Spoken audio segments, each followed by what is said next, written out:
The Santa Fe Super Chief, a steel behemoth of American ingenuity, departed Chicago's Union Station precisely at 6 p.m. on a crisp November evening in 1968, destined for the distant mountains of Denver.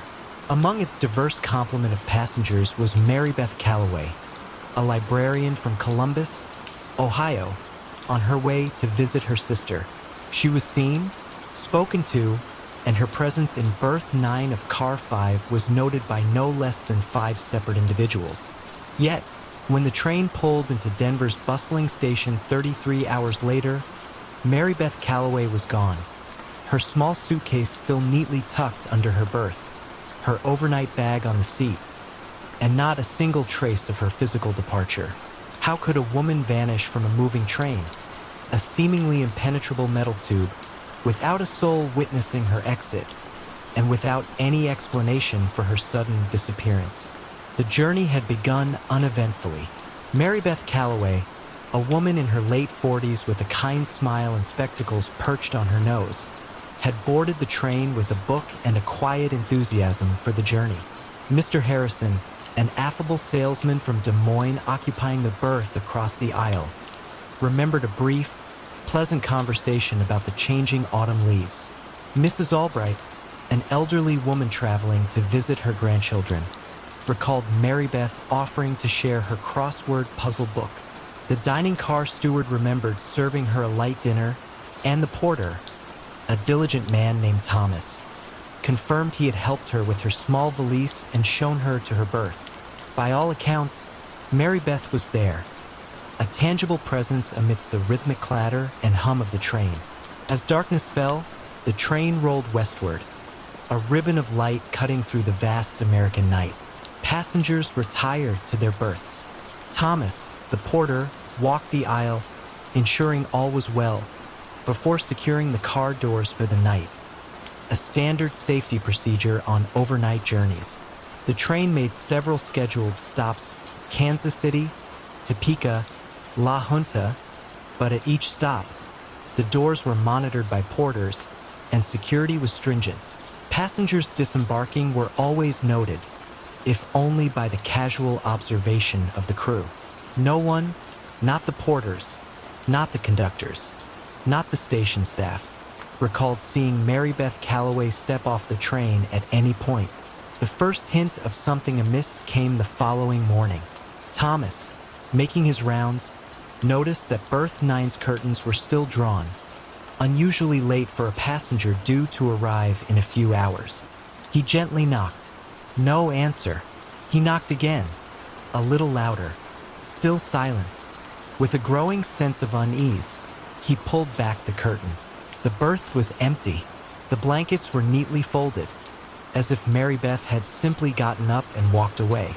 Her suitcase was still there, untouched, containing her clothes, toiletries, and the other half of her return ticket. Her handbag, containing her wallet and train ticket, was on the seat. It was as though she had merely stepped out for a moment, never to return. Upon arrival in Denver, the alarm was raised. Police swarmed Car 5. Detective Robert Miller, a man known for his methodical approach, took charge. Every inch of berth 9, and indeed the entire car, was meticulously searched. There was no sign of struggle, no broken glass, no blood, no note. The windows of the berth were intact and locked from the inside. The connecting doors to adjacent cars were similarly secure. The exterior doors of the train could only be opened from the inside by a release mechanism, or by a conductor's key from the outside mechanisms that would have been noticeable if tampered with. Miller interviewed every passenger, every crew member. Mr. Harrison recalled hearing faint sounds from berth 9 during the night, a rustling, perhaps, but attributed it to ordinary movements. Mrs. Albright remembered a distinct smell of pipe smoke sometime in the early hours, odd for a non-smoking car, but thought little of it. No one, however, could definitively say they saw Mary Beth Calloway after she had retired to her berth on that first night. She simply ceased to be observed. The train itself became a suspect. Was there a hidden compartment? A secret exit? Engineers and maintenance crews were brought in. Every panel, every nook, every cranny of Car 5 was inspected. Nothing. The Santa Fe Super Chief was a well-documented machine, its blueprints and schematics known. There were no hidden passages to the outside, no secret trapdoors to the tracks below. Theories began to emerge, each more baffling than the last. Could she have jumped? Unlikely, given the high speed of the train and the unlikelihood of leaving her belongings behind so neatly. If she had jumped, a body would have been found along the thousands of miles of track. Yet extensive searches yielded nothing. Was she abducted? If so, how? And by whom? Without any witnesses or signs of forced entry. The idea of an accomplice already on the train who somehow spirited her away seemed almost fantastical, especially without her luggage. One more obscure theory revolved around the brief. Unscheduled stops the train sometimes made in remote areas due to track signals or minor mechanical issues. Could someone have known about such a stop and waited for it, only to assist Mary Beth in a silent, daring escape, or perhaps a forced departure? Yet, even then, the lack of any struggle, the undisturbed nature of her birth, continued to defy explanation. The case of Mary Beth Calloway became a phantom among the files of the Chicago Police Department, a mystery as vast and empty as the planes the Super Chief had traversed that night. The quiet librarian who settled into her berth, exchanged pleasantries, and then simply dematerialized, leaving behind only an empty space and a lingering, impossible question.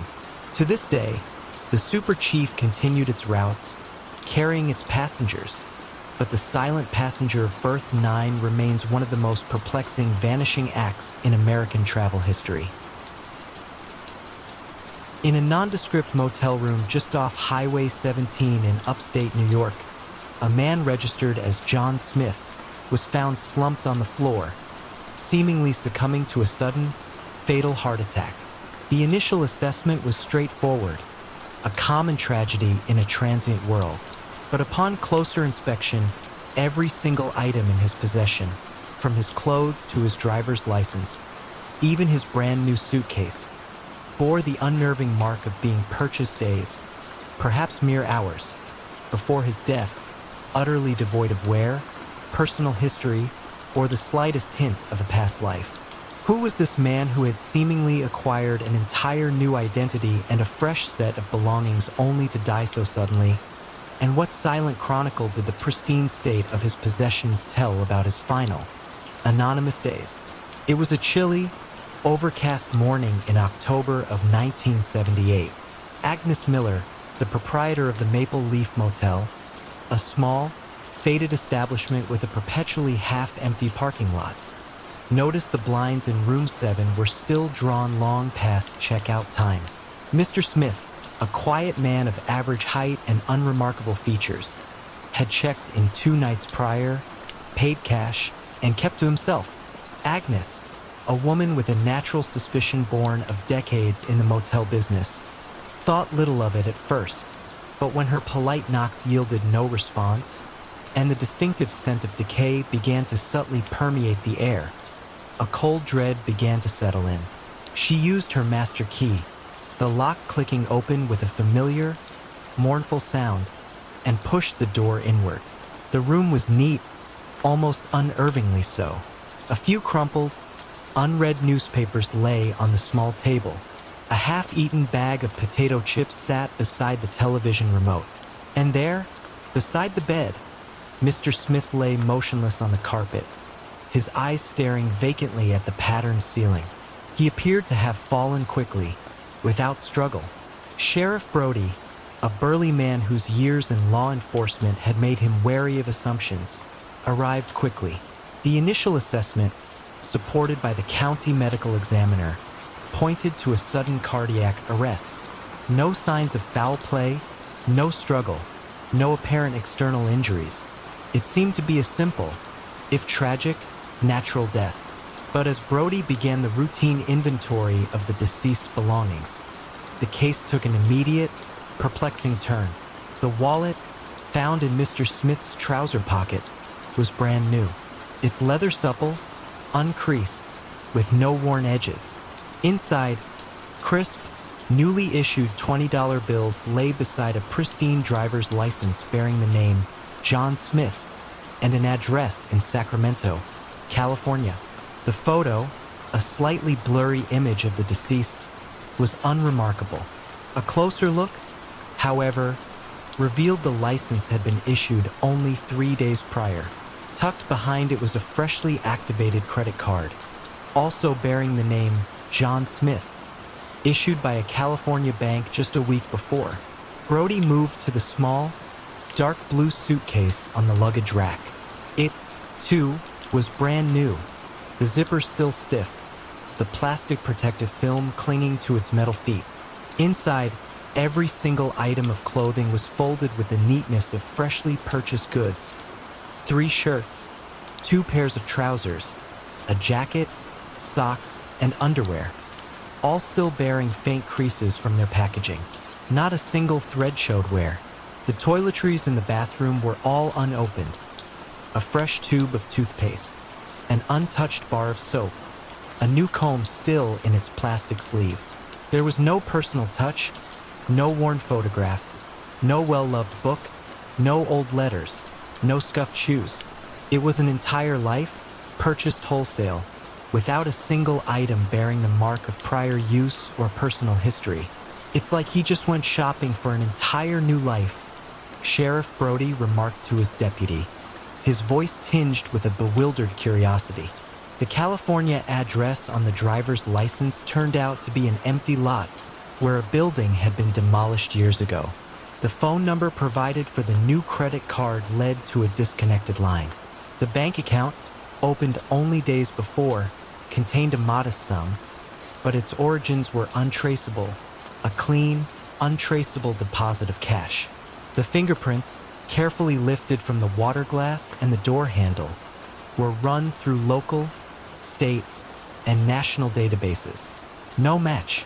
John Smith simply did not exist before his driver's license was issued. He was, to the official record, a man born just days before his death. The car, a modest Ford sedan, was a rental picked up from a depot in Albany, also under the name John Smith, just 5 days prior. The rental agency provided a copy of the rental agreement, which matched the brand new driver's license. The clerk, when interviewed, remembered Mr. Smith as polite but quiet, nothing out of the ordinary, just another traveler. The investigation extended to California, where the license and credit card were issued. Both were legitimate documents, but they were tied to a fraudulent past. Someone had skillfully, meticulously, fabricated a new identity, complete with a fresh financial footprint. The question became, why? Was he running from a serious crime, disappearing from an old life to escape justice? Or was he trying to escape a more personal tragedy, a life he simply wished to leave behind, seeking a quiet, anonymous existence? The sheer thoroughness of the erasure, the complete lack of any prior trace, was unsettling. You might wonder, could he have been a spy, meticulously shedding an old identity for a new mission? Or perhaps a victim of identity theft, forced to take on a new life after his own was stolen? Yet, the quiet nature of his death, the absence of any struggle or violence, seemed to argue against a cloak and dagger scenario. It felt more like a desperate, quiet act of reinvention. Despite every effort, the true identity of the man in room 7 of the Maple Leaf Motel remained a cipher. No one claimed his body. No missing persons report matched his description. The pristine contents of his suitcase, the unblemished credit card, the newly minted driver's license, they formed the poignant inventory of a ghost. To this day, the man who called himself John Smith remains a profound enigma, a stranger who died with no past. In the summer of 1971, amidst the usual mountain of paperwork, a peculiar application landed on the desk of a State Department clerk in Washington, D.C. It was a routine request for a passport renewal from a Mr. Arthur Thorne. Yet, as the clerk entered the provided serial number into the system, a flashing red alert erupted on her screen. This exact passport, with its unique identifier, had been officially reported lost and subsequently replaced not once, but 3 times over the past 2 decades, each instance occurring in a different country and under vastly different circumstances. How could a single official document defy physical reality, continuously reappearing after being declared gone? And what did its impossible journey truly signify about the quiet man who carried it? Agent Sarah Jenkins of the State Department's Diplomatic Security Service, a woman whose career was built on unraveling international fraud and identity theft, found herself staring at the file with a growing sense of bewilderment. This was no ordinary case of a mistaken identity or a simple clerical error. The digital records were irrefutable, meticulously cross-referenced with paper archives. The original passport, issued in 1950, had a life far more complex than its unassuming cover suggested. Its first disappearance was reported in Paris in 1951. Mr. Thorne, then on a short business trip, claimed it had been stolen from his hotel room. He filed a police report, provided sworn statements, and a replacement passport was issued by the U.S. Embassy. 11 years later, in 1962, the second report came from Cairo. Thorne, on what he described as a brief sabbatical, stated it had been lost in a crowded bazaar. Again, a new passport was promptly issued. The third time was in 1968 in Buenos Aires, where Thorne, now on an extended work assignment, reported it misplaced from a locked piece of luggage. Each time, a new passport with a new serial number replaced the lost one. But here was the undeniable paradox. In 1971, Arthur Thorne had simply mailed in his original passport for renewal, the one with the very first serial number, claiming he had found it tucked away during a recent move. The State Department now held an original, verified passport and 3 subsequent, also verified replacement passports, all belonging to the same man and all bearing the authentic seal of the U.S. government. Agent Jenkins felt a cold prickle of unease. How could the same physical document be simultaneously lost and then reappearing, as if it were a ghost haunting the official records? Arthur Thorne himself was interviewed at length. He was a quiet, unassuming civil servant in his late 50s, working in a stable, low-profile government job. His life seemed utterly mundane, devoid of any adventurous tendencies that would explain his unusual travel history or the passport's bizarre journey. He appeared genuinely confused by the mix-up, mildly annoyed by the bureaucratic fuss, and insisted he had no idea how the original passport kept resurfacing. He was not a world traveler in the traditional sense. His trips were brief, infrequent, and always for work or quiet holidays. He had no known connections to espionage, organized crime, or any activities that would suggest a need for multiple identities or an elaborate cover story. The forensic analysis of the reappearing original passport only deepened the mystery. The paper, the ink, the unique watermarks, even microscopic fibers, all confirmed it was the identical document first issued in 1950. It wasn't a forgery. It was the very same passport. Yet, it had materialized each time Thorne had given up on it and acquired a new one. There were other subtle anomalies.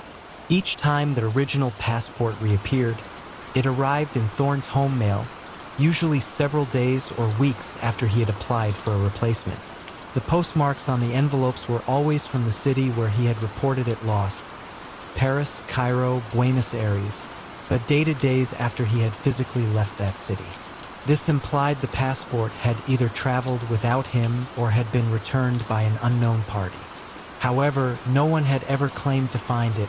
No Good Samaritan had ever sent it back through official channels. Simply arrived. Furthermore, on the inside back cover of the reappearing passport, a small, almost invisible symbol, a tiny, stylized T within a circle, was found embossed. It was not present on the initial issue, nor on any of the replacements. Thorne denied any knowledge of it. The theories explored by Agent Jenkins's team ranged from the bizarre to the almost impossible. Was Thorne suffering from a rare, undiagnosed dissociative disorder, unconsciously misplacing and then retrieving the passport in a fugue state? But how could he transport it across continents without recollection? Could he be an unwitting pawn in some sophisticated, long-term intelligence operation, the passport a kind of dead drop or a coded message carrier? Yet, his unassuming life offered no corroborating evidence. The most unsettling thought was that the passport itself was somehow imbued with an inexplicable property, a strange, almost sentient attachment to Thorne, finding its way back through means that defied the known laws of physics. A localized reality glitch, perhaps a persistent echo of an object refusing to be discarded. The last known moments of this particular paradox were those of mundane frustration for Arthur Thorne. He grew weary of the interrogations, the implication of subterfuge he couldn't understand. He eventually retired early, moving to a quiet, isolated town, seemingly trying to escape the strange phenomenon that clung to him. The State Department, unable to reconcile the conflicting realities, eventually filed the case of Arthur Thorne's passport under unexplained anomaly. To this day, the original passport, along with its numerous duplicates, resides in a secure, rarely accessed government archive, a silent testament to a man whose life became inextricably linked to an object that refused to stay lost, perpetually challenging the very fabric of known reality. On a quiet, dew-kissed morning in June 1974, something extraordinary fell from the sky onto a remote farm in rural Kansas. It wasn't just a meteor, a common enough occurrence, but a strikingly peculiar one. Discovered by a startled farmer tending his fields, the object was roughly the size of a football, unusually smooth, and surprisingly warm to the touch. What truly set it apart, however, was a series of intricate geometric patterns etched onto its surface, patterns that seemed too precise, too deliberate, to be the random scars of cosmic travel. What was the origin of these strange markings, and what hidden message, if any, did this celestial messenger carry from beyond our world? The farmer, Mr. Josiah Thorne, a man more accustomed to plowing furrows than pondering cosmic phenomena, carefully transported the warm rock to his farmhouse. He contacted the local sheriff, who, in turn, alerted a nearby university known for its geology department. Dr. Evelyn Albright, a passionate astrophysicist, was among the first scientists to arrive at the Thorne farm. Her initial examination, performed under the curious gaze of local reporters and intrigued neighbors, revealed that the object was indeed a meteorite, primarily composed of an iron-nickel alloy, but with a crystalline structure unlike any she had previously encountered. Its density was unusual, and its magnetic properties were surprisingly strong. The etchings, however, were the most captivating aspect. They weren't superficial scratches. They appeared to be deeply ingrained, almost part of the meteorite's fundamental composition, as if they had formed with it. The patterns consisted of interconnected lines, circles, and triangles, arranged in a repeating, non-random sequence. They were too perfect, too uniform, to be the result of atmospheric ablation or impact with Earth's surface. It was as if a sculptor had meticulously carved them, yet no known tool could have worked with such precision on this incredibly dense material. Consider the implications. If these markings were not natural, then something or someone had created them. This immediately sparked a firestorm of speculation, ranging from elaborate hoaxes to extraterrestrial communication. Dr. Albright, a scientist of unwavering skepticism, initially leaned towards a rare, unknown natural geological phenomenon. Yet, as her team conducted more advanced tests, her certainty began to erode. Spectral analysis showed trace elements within the etched lines that differed subtly from the surrounding material, suggesting that the patterns might have been formed or infused at an incredibly high temperature, perhaps during the meteorite's formation in space, or even by an external force. The message itself became the focus of intense scrutiny. Leading cryptographers and mathematicians from institutions across the country were consulted. They approached the patterns as if they were a complex code or a mathematical equation. One early theory suggested it was a visual representation of prime numbers, or perhaps a complex fractal design. However, no clear mathematical progression or linguistic structure could be discerned. The patterns remained tantalizingly indecipherable. Was it a universal language, a form of geometry that transcended earthly understanding, or was it merely a visual signature, an alien fingerprint left on a cosmic rock? The meteorite became a global sensation, dubbed the Kansas Anomaly. Governments quietly expressed interest, and a veil of subtle secrecy began to descend around the scientific investigations. The last known moments of this celestial traveler were its fiery descent through Earth's atmosphere, but its true journey and the story behind its markings were lost in the infinite expanse of space and time. One particularly intriguing, though unproven, theory emerged from a reclusive linguist who specialized in ancient symbolic languages. He suggested that the patterns were not meant to be read like a text, but rather observed as a form of visual music or a spatial narrative. He posited that the varying depths and widths of the lines, combined with the geometric shapes, might represent complex vibrations or resonant frequencies, perhaps even a three-dimensional instruction manual for an unknown technology. This theory, while highly speculative, did align with the subtle differences in elemental composition within the etched lines, implying some form of energy had been used to create them. The possibility of a Dyson sphere or some advanced alien civilization having used this meteorite as a probe, or even inadvertently marked it during a cosmic engineering project, gained traction in some circles. If the marks were indeed artificial, they would represent undeniable proof of intelligent life beyond Earth, a discovery that would fundamentally alter humanity's perception of its place in the universe. Yet, without a key, the message remained locked within the silent stone. The Kansas Anomaly eventually found a permanent home in a highly secured research facility. Scientists continued their study, employing ever more sophisticated techniques, but the core mystery endured. The meteorite remained a silent, beautiful enigma, a piece of cosmic history carrying a potential message that humanity was not yet equipped to understand. Its final meaning and the identity of its creators are still whispered about in the hushed tones of scientific conferences and late-night stargazing sessions, a profound question mark etched forever into a stone from the stars. In the hushed, cavernous silence of the University of Cambridge's most ancient library wing, where centuries of knowledge slumbered in leather and vellum, Arthur Penhaligon, the venerable chief archivist and a scholar obsessed with the fragility of forgotten texts, was discovered lifeless at his antique desk. His lamp still cast a pool of golden light over an open tome, its brittle pages seemingly innocuous.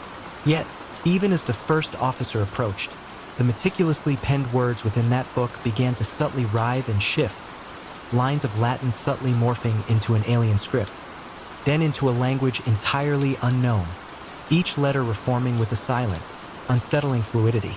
What unwritten truth did this impossible chronicle reveal, and what profound, shifting knowledge led to the scholar's peaceful, yet utterly inexplicable, demise? It was a Tuesday afternoon in February of 1991 when young Eleanor Vance, Arthur Penhaligon's diligent assistant, found the library's rare manuscript section unusually still. Arthur, a man whose life was a testament to meticulous order and the quiet reverence of the past, was always humming softly, or rustling papers, or murmuring to himself in forgotten tongues. His usual afternoon tea remained untouched on a trolley outside his office door, growing cold. With a faint prickle of unease, Eleanor pushed open the heavy oak door. Arthur sat upright at his desk, his hands resting gently on an open book, his spectacles perched on his nose. A serene, almost beatific, expression graced his features, as if he had simply fallen into a deep, unending contemplation. The room, filled with the comforting scent of aged paper and beeswax, felt unusually heavy with stillness. Eleanor, though saddened, assumed a peaceful, natural end for a man of his age. But as the first constabulary officer, Inspector Davies, arrived and approached the desk, the anomaly became terrifyingly apparent. The book beneath Penhaligon's still hands was an anonymous 15th century Latin chronicle, its binding worn, its vellum pages yellowed with age. As Davies leaned closer, an impossible sight unfolded. The meticulously inked words on the open page were moving, not blurred, not fading, but subtly reshaping themselves. A sentence in classical Latin, perfectly legible a moment ago, began to distort, its letters elongating, curling, reforming into an elegant, flowing script utterly alien to human history, then slowly coalescing into patterns that resembled nothing so much as intricate, living fractals. The transformation was silent, continuous, and horrifyingly organic. The medical examiner confirmed Arthur Penhaligon had died of a sudden, massive stroke, likely instantaneous. There were no signs of struggle, no external trauma, no indications of foul play. His death was a natural one, save for the profoundly unnatural object clutched beneath his hands. Inspector Davies, a man of hard facts, found himself utterly bewildered by the shifting chronicle. He summoned the university's top philologists, paleographers, and even theoretical physicists. They watched, mesmerized and horrified, as the book's contents transformed before their eyes. The ink was not ink. Chemical analysis revealed no discernible pigment. The script seemed to be an inherent property of the vellum itself, its patterns continuously reforming, as if the very fibers of the page were alive with information. It was as if the book was rewriting itself, not page by page, but at a fundamental, submolecular level. Initially, the text shifted between known ancient languages, brief fragments of Sumerian, then obscure runic chants, then forgotten Coptic hymns. But then, it would dissolve into the utterly alien, revealing symbols and glyphs that bore no resemblance to anything ever conceived by humanity, before subtly reforming into new, unrecognizable linguistic structures. It was a language that seemed to defy temporal and spatial boundaries, a constantly evolving lexicon of the impossible. Arthur Penhaligon's life, as meticulously cataloged as his archives, offered tantalizing, yet frustrating, clues. He had been quietly working on a long-term project, cataloging anomalous codices, texts that contained historical inconsistencies or baffling linguistic deviations. Colleagues remembered him becoming increasingly reclusive in recent months, often working late into the night, muttering about the living word and the deep memory of paper. He had no known enemies, no financial entanglements, and no eccentric hobbies beyond his academic pursuits. The specific book, a donations from an unnamed benefaction years ago, had been listed in the library's inventory merely as Anonymous Latin Chronicle, 15th century. It had never been thoroughly examined until Penhaligon began his work on anomalous codices, theories spun in the hallowed halls. Could it be a hidden, incredibly advanced technology, perhaps camouflaged as a medieval text, broadcasting information directly onto its pages? But how could such a device survive centuries and appear entirely organic? Could the book be a sentient entity, a living repository of all knowledge, which chose to reveal itself to Penhaligon in his final moments, perhaps even overwhelming his mind with its infinite, shifting truths? His serene expression hinted at profound comprehension rather than terror.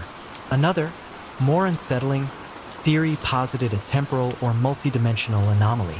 Perhaps the book was a window into different realities, or a chronicle from a future that constantly rewrote itself, and Penhaligon, in his deep engagement with the text, had simply been consumed by the sheer immensity of its shifting truths. The stroke, then, wasn't just a medical event. but a direct consequence of his mind grappling with information that literally defied the very fabric of reality. Despite every effort, the shifting chronicle could not be stopped, nor its purpose understood. Attempts to photograph or scan its pages proved futile. The images would appear normal for a moment, then blur, the text reforming even on the photograph itself. It was a book that refused to be captured, refusing to be contained. Arthur Penhaligon had died in the presence of a living, breathing paradox. To this day, the book resides in a specially constructed, lightless vault in the deep recesses of the library, its pages still silently shifting, its unwritten truths continually forming and dissolving. The case of Arthur Penhaligon remains an enduring enigma, a chilling testament to the boundary between knowledge and the unknowable, and a mystery that continues to rewrite itself in the silent, dust-laden air of Cambridge.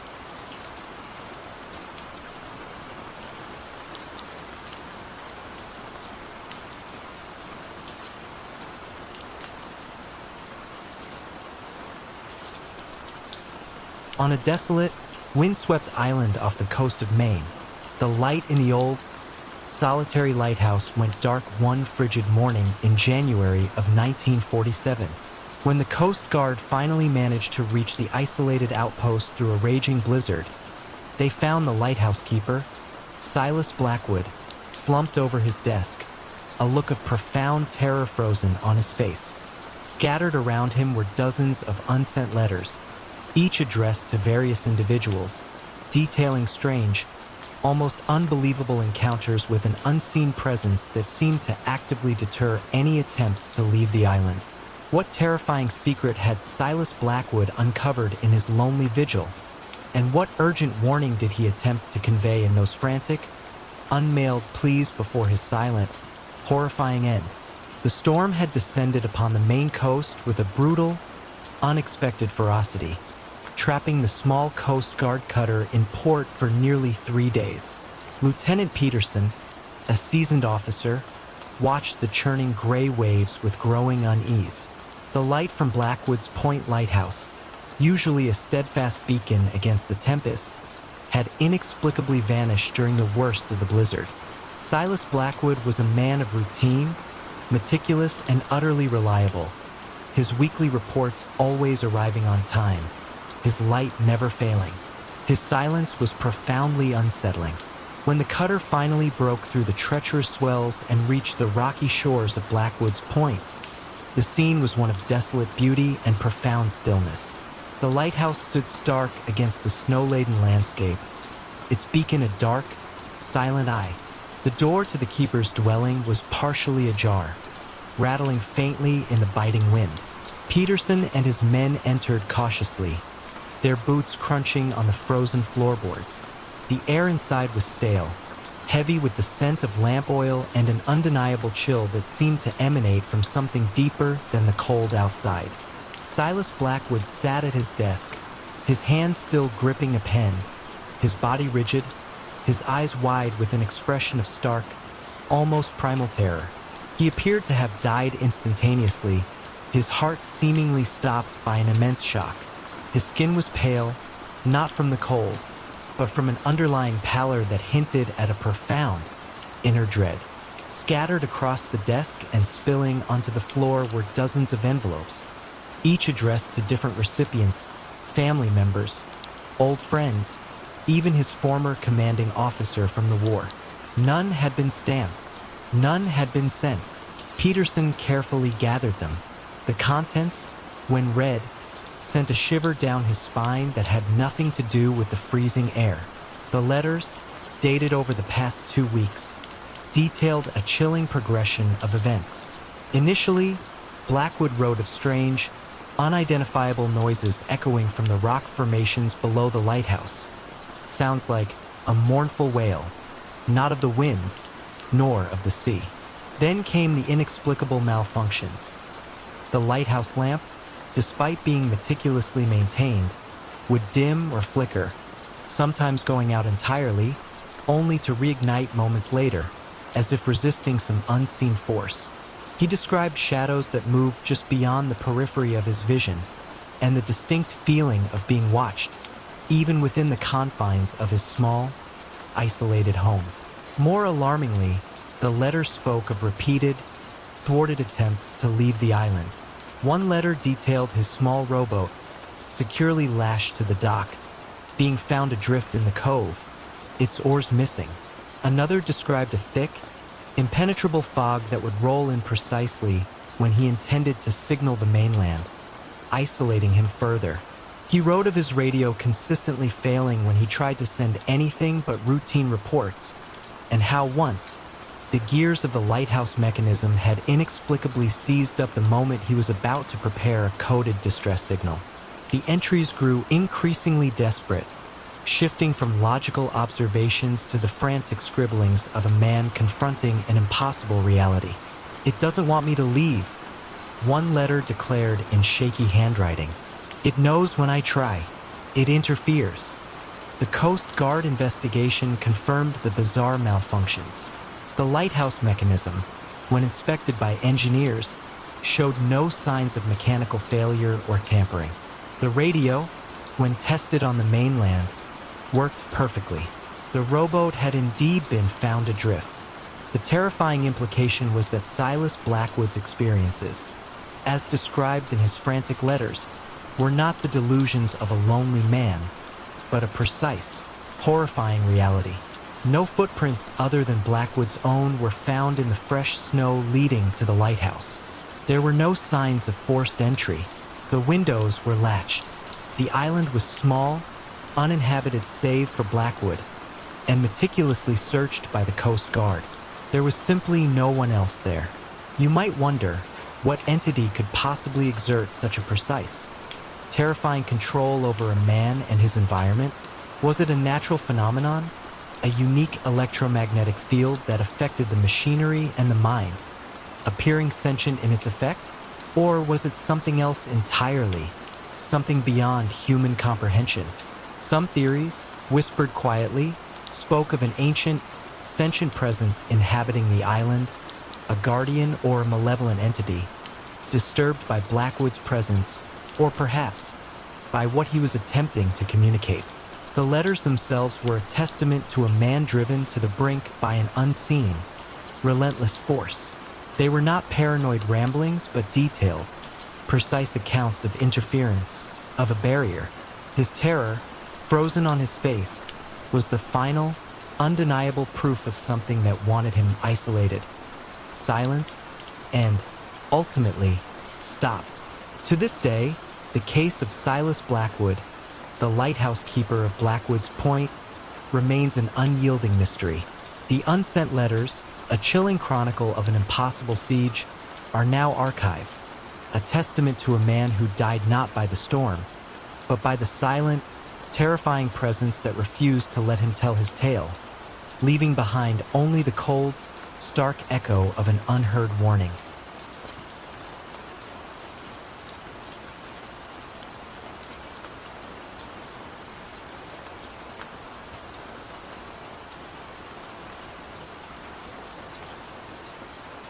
In the rugged, mist-shrouded Highlands of Scotland, a solitary backpacker known only by the name on his hostel registration, Alastair Finch, checked out of a remote youth hostel one damp morning in August of 1993, intending to hike a challenging, well-marked trail through the Blackwood Pass. His belongings, including a neatly packed rucksack and a camera with a freshly exposed roll of film, were still in his room. Yet, only a few hours later, his half-eaten lunch was found on a rock overlooking a breathtaking vista, his footprints stopping abruptly at a seemingly impassable rock face, and a single, unmailed postcard depicting the very view he had been enjoying lay on the ground beside his abandoned meal. How could a seasoned hiker vanish without a trace on a known path, leaving behind a scene of such sudden, inexplicable abandonment? And what was the untold message on that solitary postcard? The morning had promised a break in the weather, a rare gift in the Scottish Highlands. Alastair Finch, a man in his late 20s with a lean build and a quiet demeanor, had struck the hostel warden, Mrs. McGregor, as an experienced outdoorsman. He spoke with a faint, unplaceable accent, somewhere between American and Canadian, and his eyes held the distant, reflective gaze of someone intimately familiar with solitude. He had signed the register with a clear, legible hand, Alastair Finch, providing an address in Vancouver, Canada, which would later prove to be a non-existent street number. He mentioned his plan to hike the Blackwood Pass, a challenging but popular route among serious trekkers, known for its stunning views and manageable terrain. By midday, the brief window of sunshine began to fade, replaced by the familiar drizzle. Local gamekeeper Hamish McIntyre, out checking snares near the trail, stumbled upon a disturbing scene. On a flat, moss-covered rock known as Whispering Point, a popular rest stop offering panoramic views of the valley, sat a half-eaten sandwich, still wrapped in wax paper, and an open thermos beside it. A few feet away, lying face down, was a postcard. Hamish, recognizing it as one sold at the hostel, picked it up. It depicted the very vista from Whispering Point. On the back, addressed to a Mr. Ewan Thompson in London, were only two neatly written lines of text, seemingly incomplete. The air here is crisp, the views beyond compare. I've been thinking about your theory regarding the message stopped abruptly, mid-sentence. No signature, no stamp. It was as though the writer had been interrupted mid-thought, mid-sentence, perhaps even mid-breath. A quick look around revealed no one. The silence was profound, broken only by the drip of moisture from the pines and the distant cry of a curlew. Hamish, with a growing sense of unease, followed the fresh boot prints in the soft, peaty ground. They led directly to a sheer granite rock face, smooth and unscalable, an impassable barrier. And there, at the base of the rock, the footprints simply ceased. There was no scrambling, no slide marks, no indication of a fall. They just ended. The alarm was raised, and a search party was quickly organized. Mrs. McGregor confirmed that Alastair Finch had checked out and had indeed left his rucksack and camera in his room. An odd oversight for a man supposedly heading out for a day's hike. The rucksack contained a change of clothes, a small first aid kit, and a few well-worn guidebooks for various hiking trails across Europe and North America. The camera, when developed, showed only picturesque landscapes and a few self-portraits of Finch smiling against dramatic backdrops. Nothing out of the ordinary. No other people. No hidden clues. Detective Sergeant Fiona Kennedy, a no-nonsense officer with a deep knowledge of the Highlands, took charge. The scene at Whispering Point was meticulously examined. The sandwich, the thermos, the postcard, all bore Finch's fingerprints. But the area around the rock face where his footprints vanished yielded nothing. No loose rocks from a fall, no signs of a struggle, no discarded items. It was as if he had walked into thin air. The non-existent address in Vancouver was a significant red flag. Attempts to trace Alastair Finch through other means, dental records, common databases, international police networks, proved fruitless. He was a ghost, a name on a hostel register and a series of photographs, but no verifiable identity. The name Ewan Thompson in London was also a dead end, a common enough name with no clear connection to anyone missing or known to law enforcement. The incomplete message on the postcard became the core of the mystery. What theory was Alastair Finch referring to? Was it geological, philosophical, perhaps something more clandestine? The way the message cut off, mid-sentence, suggested a sudden, unexpected event. But what kind of event could cause a man to simply disappear from a well-trafficked trail in broad daylight, leaving no trace but an unfinished thought? One prevailing theory suggested Finch might have been meeting someone, perhaps a contact involved in something illicit, and the meeting went awry. The unfinished postcard could have been a prearranged signal, a dead man's switch of information. Could he have been airlifted out, perhaps by a small, silent helicopter, whisking him away from the sheer rock face? Yet, No local residents reported unusual air traffic. Another, more unsettling, possibility considered the geological uniqueness of the area. Some parts of the highlands have hidden caves or sinkholes, camouflaged by thick vegetation or mist. Could Finch have stumbled into an unmapped crevice, falling into a void from which no sound could escape? However, extensive searches by mountain rescue teams, employing dogs and even specialized thermal imaging, yielded no sign of a body or a hidden cavity. The Blackwood Traveler, as he became known, became a permanent fixture in the local lore of the Highlands. A chilling story told around peat fires on long, dark nights. The unmailed postcard, its incomplete sentence hanging in the air like an unanswered question, remained the only tangible clue to a man who literally walked out of existence, leaving behind a silence as vast and impenetrable as the Scottish mountains themselves. To this day, the question of what theory Alastair Finch was pondering and what fate befell him at the impassable rock face remains a haunting, unsolved riddle.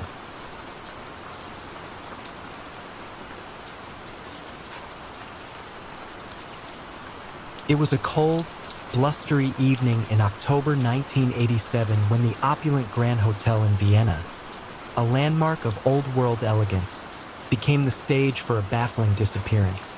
Mrs. Eleanor Vance, a wealthy American tourist known for her penchant for historical novels and antique jewelry, checked into Suite 408.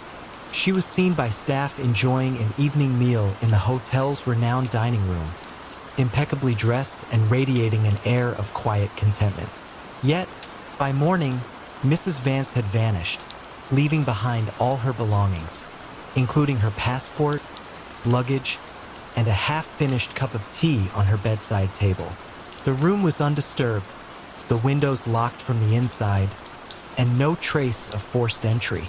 How could a woman simply disappear from a locked hotel suite, leaving no note, no struggle, and no discernible exit?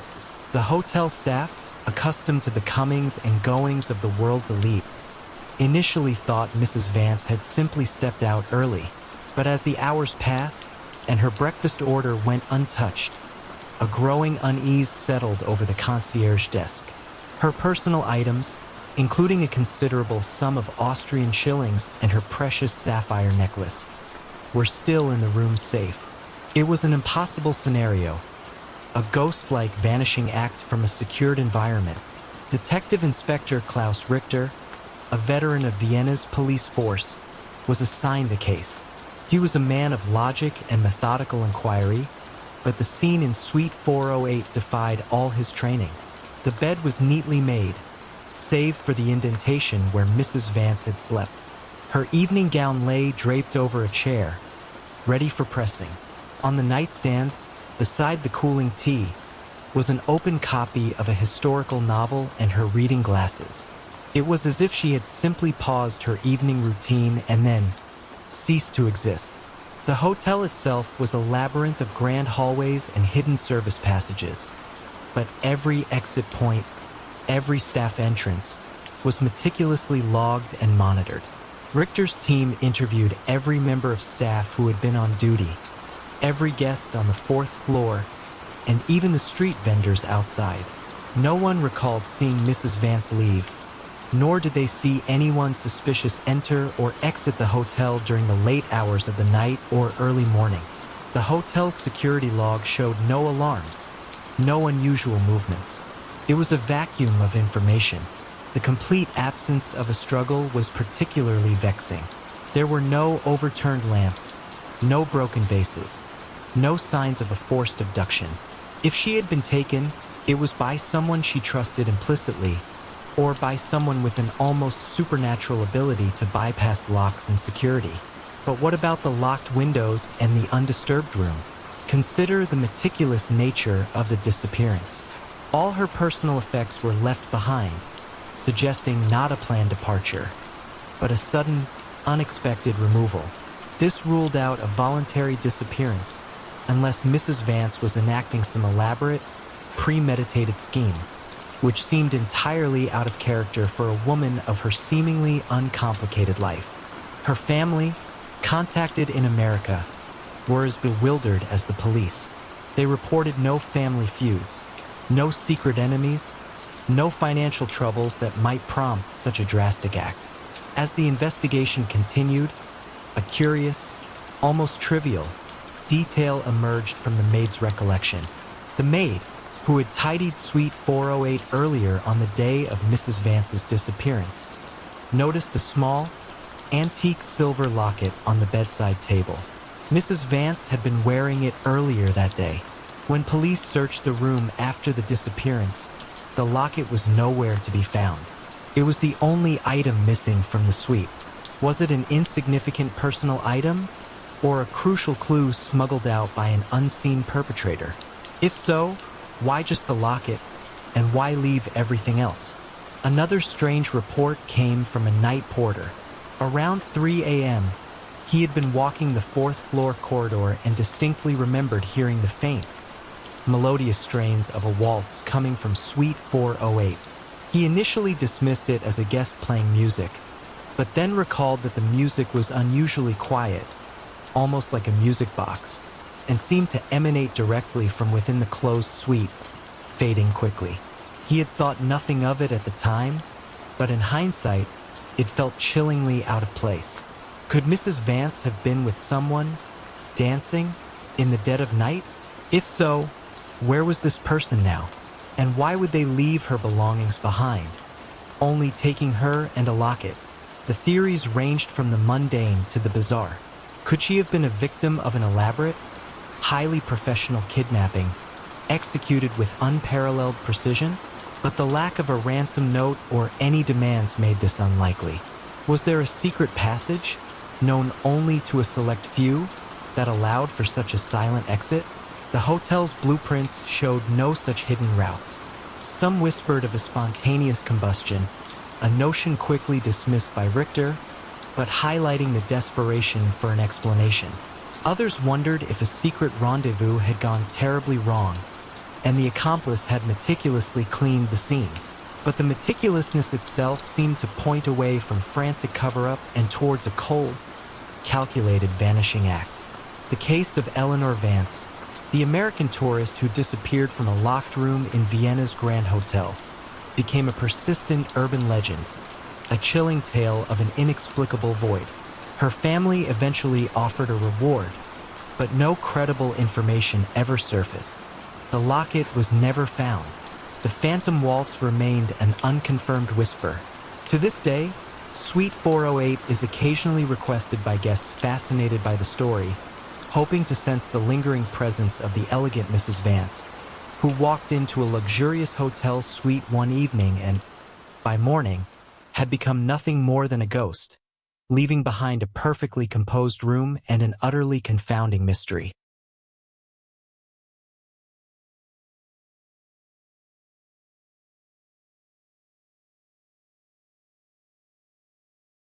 On a rain-swept highway in rural Ohio, amidst the twisted wreckage of a single-car accident, lay the body of David Peterson, a traveling salesman whose career was built on constant communication. His car had veered inexplicably off the road, striking an ancient oak with fatal force. Yet, the black, rotary-dial telephone, perfectly preserved and inexplicably warm, found clutched in his dead hand. A telephone disconnected from any network, its cord severed, posed a chilling question. Who was David Peterson speaking to in his final moments?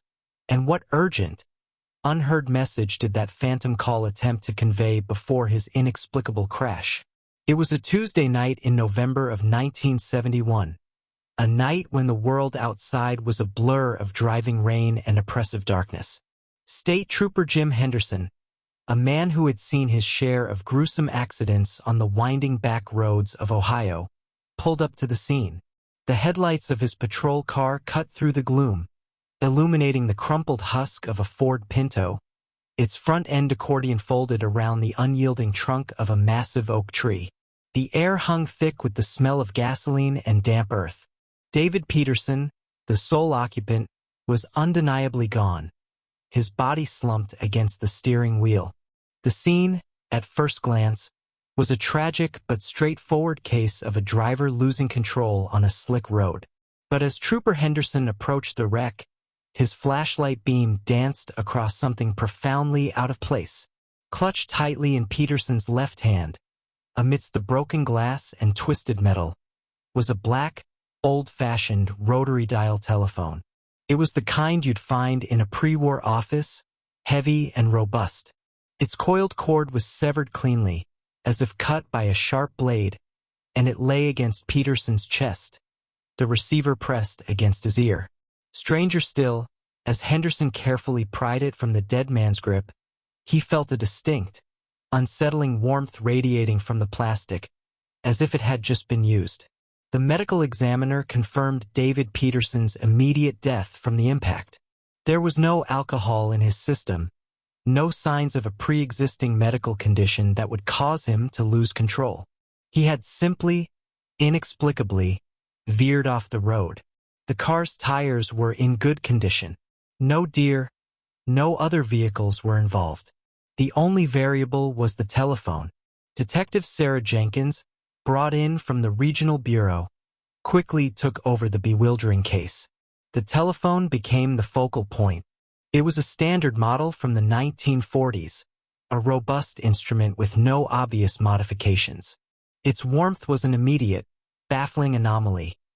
There was no power source, no battery, no way for it to generate heat. The severed cord was another puzzle. It hadn't been torn in the crash. The cut was clean and precise, suggesting it had been severed before or during the final moments of the crash. Jenkins interviewed Peterson's family and colleagues. David Peterson was indeed a traveling salesman, a gregarious man who relied heavily on his car radio and the occasional payphone. He owned no antique telephones, nor did he have any known hobbies or interests that would explain carrying such an object, let alone clenching it in his hand at the moment of impact. He had been on his way home from a sales conference in Cleveland, a routine trip he had made countless times. The telephone was sent to a specialized forensics lab. Engineers meticulously dismantled it. No hidden compartments, no secret electronics. It was mechanically a perfectly ordinary, if old, telephone. Yet, its warmth persisted as an undeniable, if unexplainable, fact. The clean cut on the cord offered no clues. The type of cut was common enough, but its timing was the mystery. Jenkins considered the possibilities. Had someone else been in the car with Peterson, placed the phone in his hand, and then vanished? Unlikely, given the single-occupant nature of the wreck and the lack of any other footprints in the mud. Could it have been an elaborate, macabre joke, a prop left by a passing stranger? But the timing and the warmth seemed to argue against it. One theory revolved around a sudden, profound delusion or hallucination. Perhaps Peterson, in his final moments, believed he was receiving an urgent call, even from a non-existent phone. But what could trigger such a delusion? And the warmth, how could a hallucination manifest as physical heat? Another, more unsettling, idea posited a highly unusual form of electromagnetic interference or a localized, temporal anomaly. Could some unknown force have activated the phone or created the sensation of it being active, causing Peterson to be distracted or disoriented, leading to the crash? This ventured into the realm of the speculative, but few other explanations fit the facts. The most persistent theory among those who studied the case whispered of a message from beyond. The telephone, its cord severed, unable to connect to any earthly network, might have been a conduit for a final, desperate communication from an unknown entity, perhaps even a spectral presence.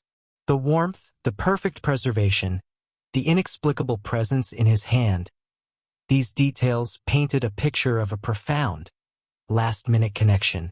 What message, if any, could have been so vital as to transcend the physical limitations of a broken device and distract a man to his death? Despite extensive investigation, the case of David Peterson and his phantom call remains unsolved. The black rotary phone, its impossible warmth of fading memory, sits in an evidence locker, a silent testament to a question that continues to echo through the Ohio State Police archives. Who was on the other end of that impossible, unrecorded line? And what was the unwritten truth that David Peterson clutched in his dying hand?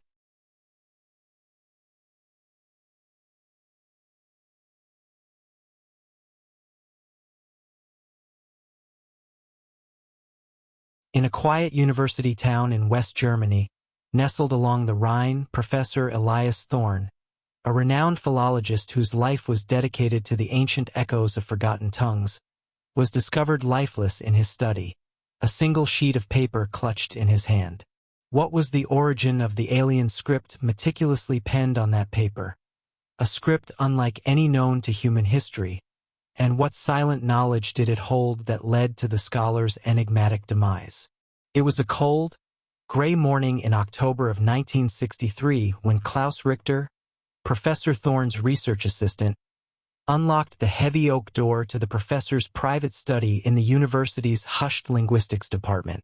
Elias Thorn was a man of profound routine, his days as predictable as the ticking of the grandfather clock in the department hall. When his usual 9 a.m. request for tea went unanswered for the third consecutive morning, Klaus felt a prickle of unease. The aroma of stale pipe tobacco and aged paper, familiar companions in the study, was unusually heavy. Professor Thorn sat slumped at his large, leather-topped desk, amidst stacks of obscure texts and research notes. His spectacles were askew, and a half-full teacup, long cold, sat beside a worn dictionary. He appeared utterly at peace, as if he had simply fallen into a deep, unending sleep.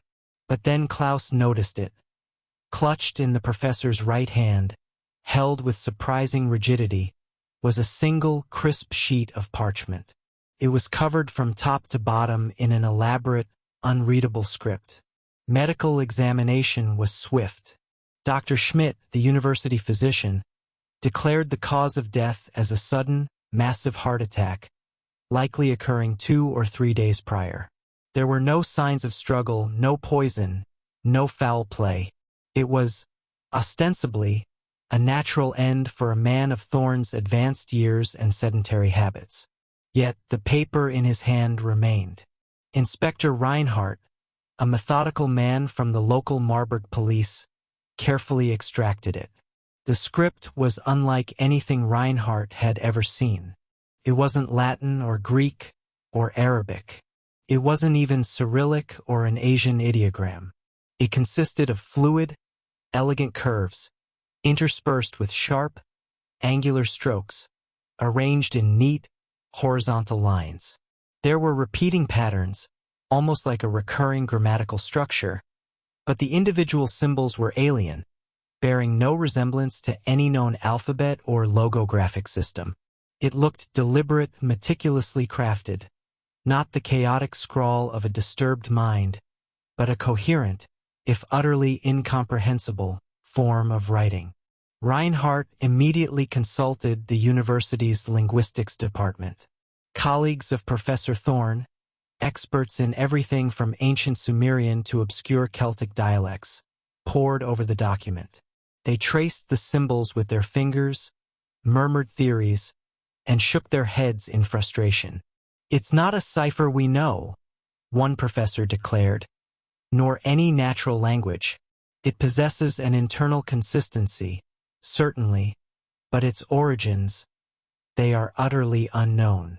Professor Thorn himself had been a master cryptanalyst during the war, lending his linguistic genius to Allied code-breaking efforts. Could this be one of his own creations? Private code, perhaps?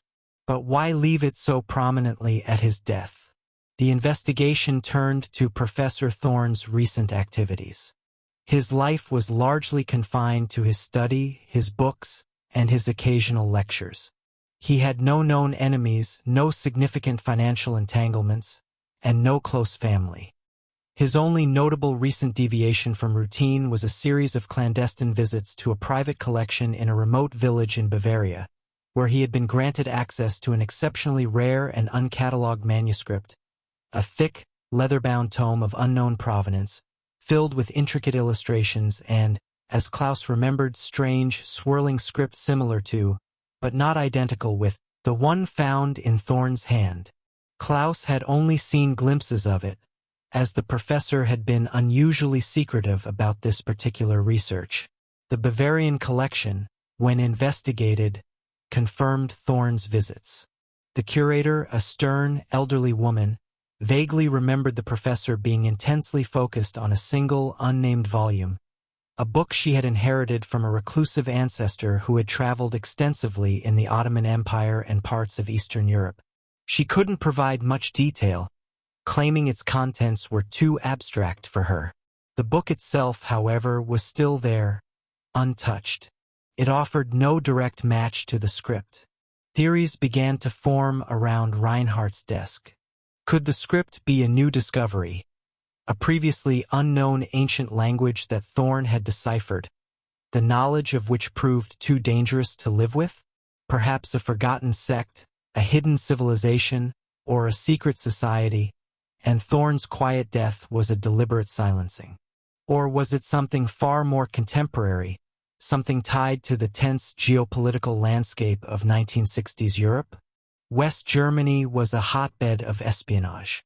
Could Thorne have been caught in a web of Cold War intrigue, the script a coded message meant for a contact or a warning or even a confession? His wartime code-breaking past made this chillingly plausible. You might wonder, if it was a code, why was it left in such an exposed manner? Perhaps it was meant to be found. A final message, a challenge, a desperate cry for help, or a warning to those who might follow in his footsteps. The clean, unruffled state of his study, the serene expression on his face, only deepened the enigma. It was as if he had carefully placed the message there, understood its profound implications, and then simply allowed himself to pass. Despite every effort, the intricate script of Professor Thorne remained an unwritten tongue, its meaning locked away forever. The initial diagnosis of natural causes stood, but the question of the paper, and the secret it held, continued to haunt Inspector Reinhardt. To this day, the Marburg University archives hold a meticulously preserved copy of the document, a silent testament to the linguist who died holding a language only he knew, and a mystery that continues to baffle those who dare to ponder its unwritten truth. In the quiet, unassuming New England town of Havenwood, autumn of 1968 painted the maple trees in fiery hues, a stark contrast to the somber news that rippled through its close-knit community. Mr. Silas Blackwood, a recluse known for his meticulous rose garden and his gentle, if distant, demeanor, had passed away peacefully in his sleep at the age of 78. His landlady, Mrs. Henderson, found him, a faint smile on his lips, and clutched in his hand a small leather-bound diary. Yet, the entries within that weathered book spoke of a life entirely foreign, detailing impossible events and secret histories from a past that could not possibly have been his. Who was the real author of these chilling recollections, and what profound secret had the quiet Mr. Blackwood truly taken to his grave? The local constable, Officer Miller, was dispatched to the modest boarding house. The scene was unremarkable. An elderly gentleman, expired naturally in his bed, the room tidy and filled with the scent of dried lavender. Mr. Blackwood had been a resident of Havenwood for nearly 2 decades, living a solitary existence, paying his rent promptly, and rarely venturing beyond the town square. He received no mail, had no known relatives, and his only documented past was a terse record of a small pension. His life had been a blank slate, devoid of adventure, a testament to quiet anonymity. It was Mrs. Henderson who, out of a respectful curiosity, had gently pried the small journal from his grasp. Its cover was unadorned, the leather smooth from years of handling. She opened it to the first page, expecting perhaps a record of his rose garden or reflections on the changing seasons. What she found, written in a neat, cursive hand, caused her to gasp. The date was November 1943, and the entry described, with vivid and precise detail, a clandestine meeting in a bombed-out Parisian café, discussing resistance movements and the movements of German panzer divisions. Mrs. Henderson, a woman who had spent her entire life within a 50-mile radius of Havenwood, knew immediately that this was not the Silas Blackwood she knew. Officer Miller, initially skeptical, took possession of the diary. As he began to read, his professional calm began to fray. The entries continued, chronicling intricate espionage operations across wartime Europe, detailing encounters with high-ranking military officials, and even recounting specific, verifiable historical events like the D-Day landings from a shockingly intimate, almost participant's perspective. The language was not flowery, but precise, almost repertorial, yet imbued with a deep sense of personal observation and risk. The problem was, according to available records, Silas Blackwood had been working as a humble bookkeeper in a small town in upstate New York throughout the entirety of World War II. His passport records, his ration book applications, every scrap of official paper, placed him far from the battlefields of Europe. You might wonder, how could a simple discrepancy become such a profound mystery? It was the sheer depth of detail. The diary didn't merely mention Paris. It named specific streets, described the quality of the coffee in certain hidden cafes, even noted the distinctive limp of a particular German officer. It spoke of safe houses in Brussels, secret codes exchanged in Lisbon, and the bone-chilling cold of a winter mission in the Ardennes. These were not generic historical references. They felt like lived experiences.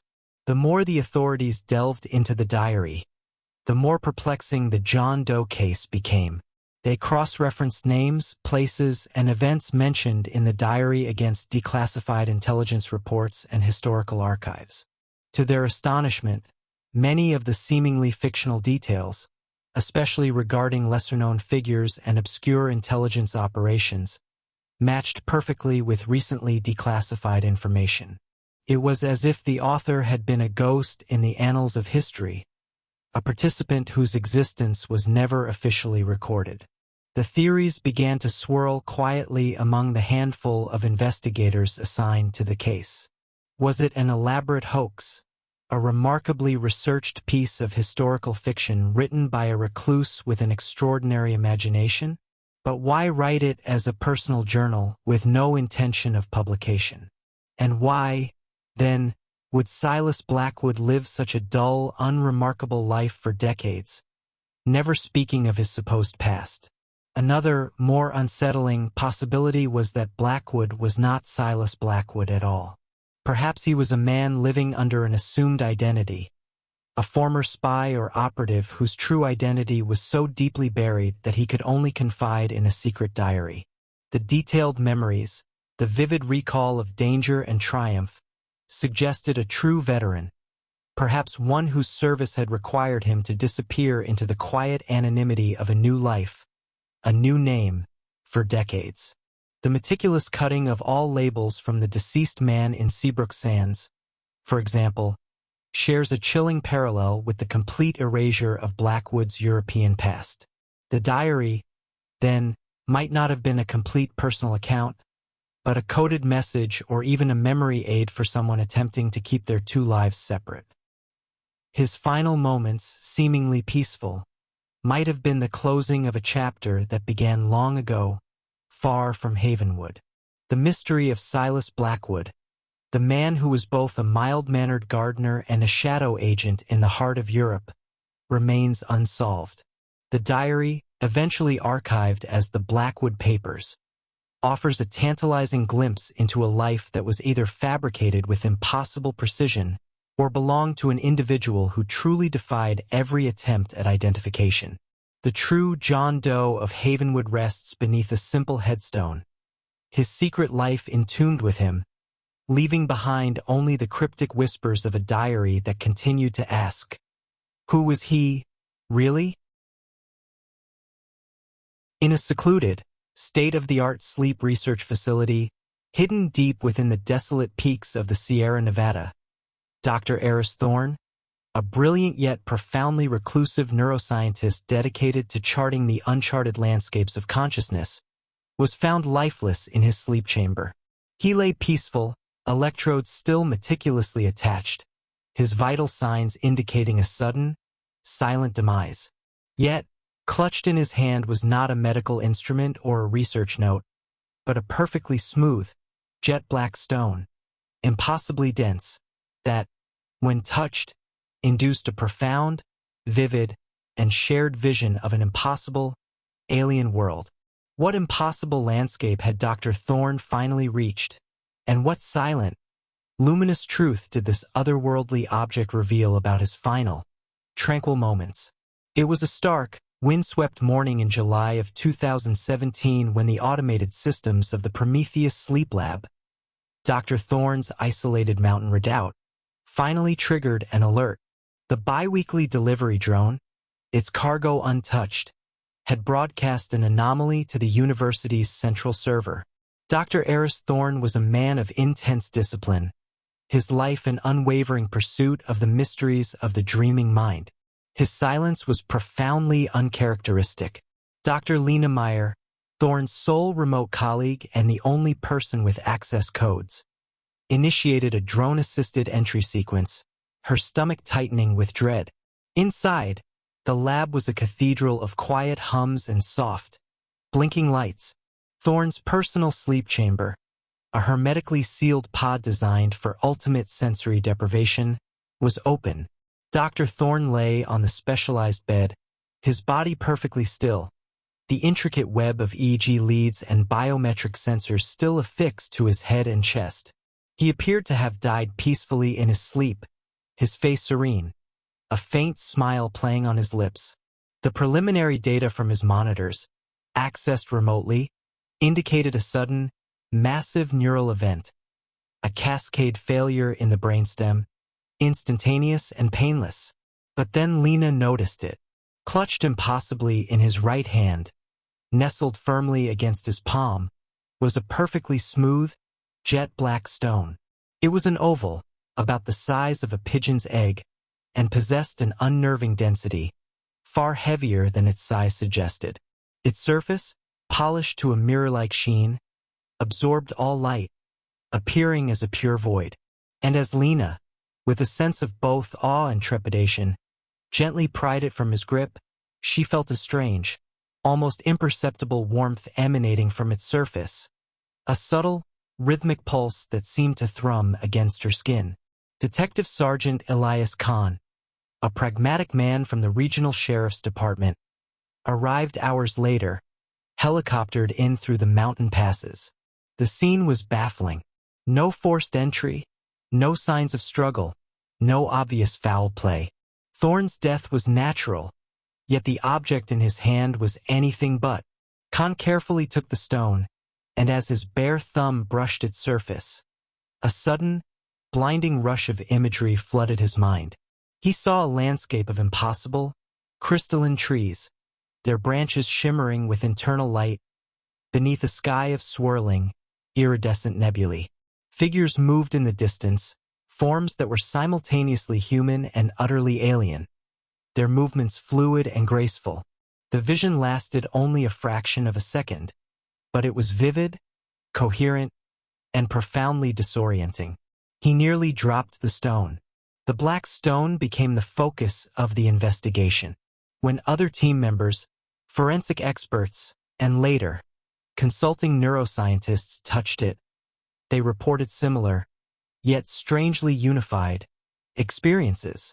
Each person described a brief, vivid vision of the same alien landscape, the same crystalline trees, the same shimmering sky, the same moving figures. It wasn't a subjective dream based on personal memories, but a coherent, shared, external vision. The stone, when analyzed, revealed no discernible internal mechanism, no power source, no exotic materials. It was pure, unadulterated obsidian, yet its properties defied every known law of physics and neurology. Its density remained inexplicable, its warmth inexplicable, and its ability to induce shared visions utterly beyond comprehension.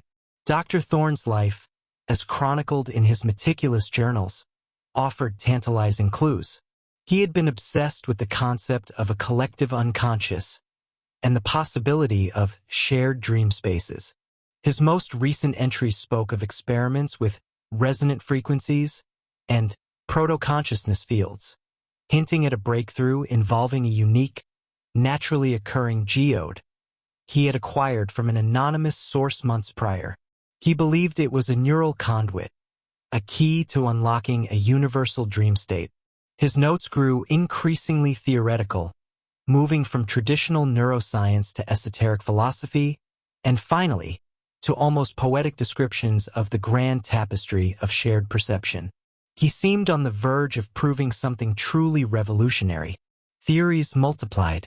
Was the stone an artifact from an ancient, forgotten civilization that had mastered mental projection and collective consciousness? Or perhaps an alien device, its purpose unknown, that had landed on Earth and was only now activated by Thorne's pioneering research? Could Thorne himself have engineered a way to connect with such a phenomenon? And his death was simply the final, peaceful merging of his consciousness with this grand, shared reality?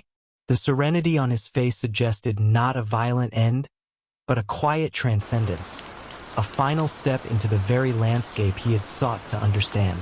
His death might have been the ultimate success. Despite exhaustive investigation, no origin for the onyx dreamstone was ever found, nor was any conventional explanation for its properties. The stone, still pulsing with its faint, rhythmic warmth and capable of inducing coherent, alien visions, was eventually stored in a specialized, shielded vault, its secrets locked away.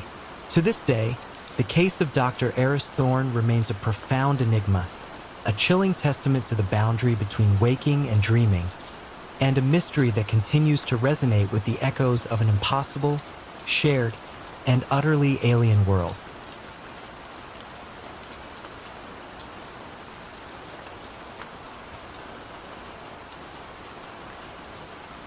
In the quaint, cobblestone town of Rothenburg ob der Tauber, a place where time seemed to tick with the precision of its ancient clocks, Master Heinrich Richter, the town's most reclusive and celebrated horologist, was found dead in his workshop, slumped over a disassembled pocket watch.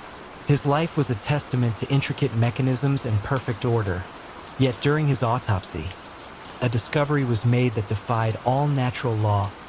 Nestled impossibly within the very chamber of his heart was a perfectly smooth, jet-black sphere, impossibly dense, humming with a faint, almost imperceptible vibration.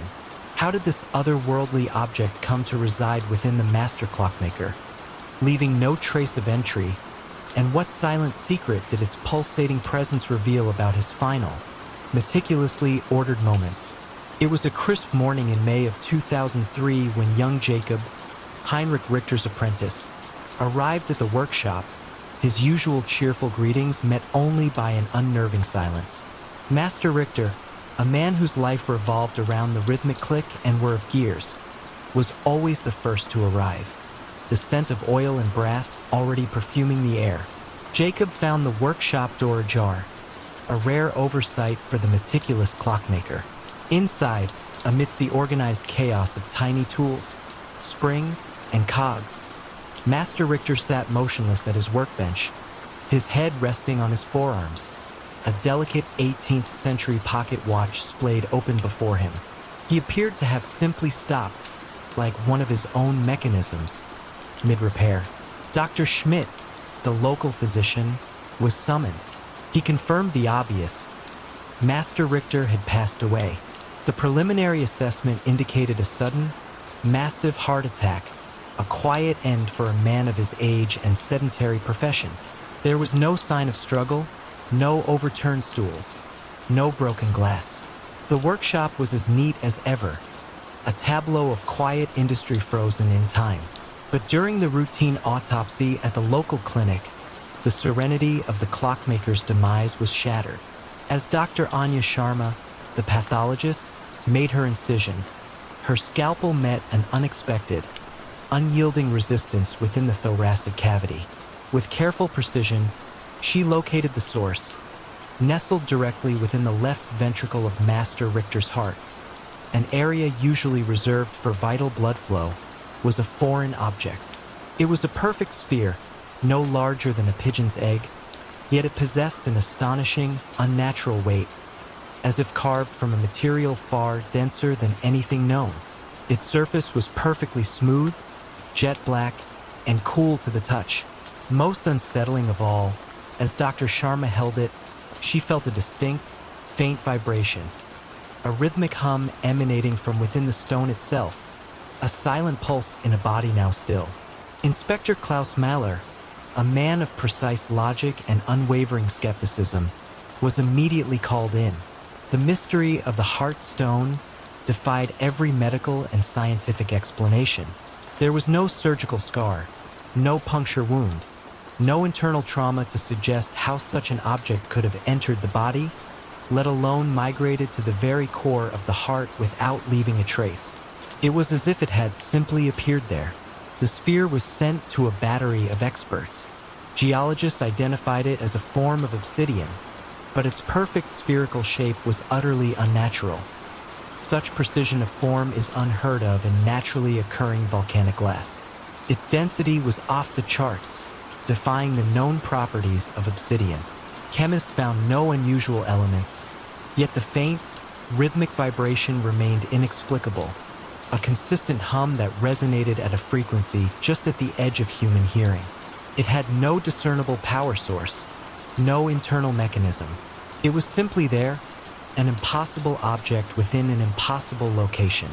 Inspector Mahler delved into Master Richter's life. He was a creature of habit, a solitary genius, renowned for his ability to repair mechanisms no one else could, almost as if he understood them intuitively. He had no known enemies, no family beyond distant cousins, and no recent visitors. His workshop was his world. He rarely left Rothenburg, his only trips being occasional visits to antique fairs in search of rare clock parts. No one recalled him acquiring any unusual or exotic objects recently. Theories, wild and varied, began to circulate. Was it a freak medical anomaly? A calcification that took on an impossible form? But its composition and density argued against this. Could it have been surgically implanted? But by whom? And with what unfathomable skill? Leaving no trace? The complete lack of external or internal entry points made this seem impossible. One particularly unsettling theory, whispered by those who knew Richter's profound understanding of timepieces, suggested a link to his work. Could the sphere be a manifestation of his lifelong pursuit of perfect mechanism, or perhaps even a temporal displacement, an object from another time or dimension that materialized within him? The rhythmic hum, like a silent, impossible clock, only fueled such speculation. Or perhaps, in his quest for mechanical perfection, he had stumbled upon something truly ancient, something that had chosen him as its final resting place. A secret given directly to his heart. The most chilling possibility was that the sphere was not merely an object, but a living, growing entity, or even a parasitic one that had chosen Richter as its host, eventually growing to the point where it stopped his heart, its perfect form and constant vibration a final, horrifying signature. Despite every effort, the enigma of Master Heinrich Richter and the silent, vibrating sphere in his heart remained unsolved. The perfect black orb, still humming faintly, was eventually stored in a police evidence vault, a permanent, baffling anomaly. To this day, the question of its origin, its purpose, and its impossible journey into the very core of the clockmaker's being continues to echo, a persistent, unanswerable tick in the quiet annals of the town.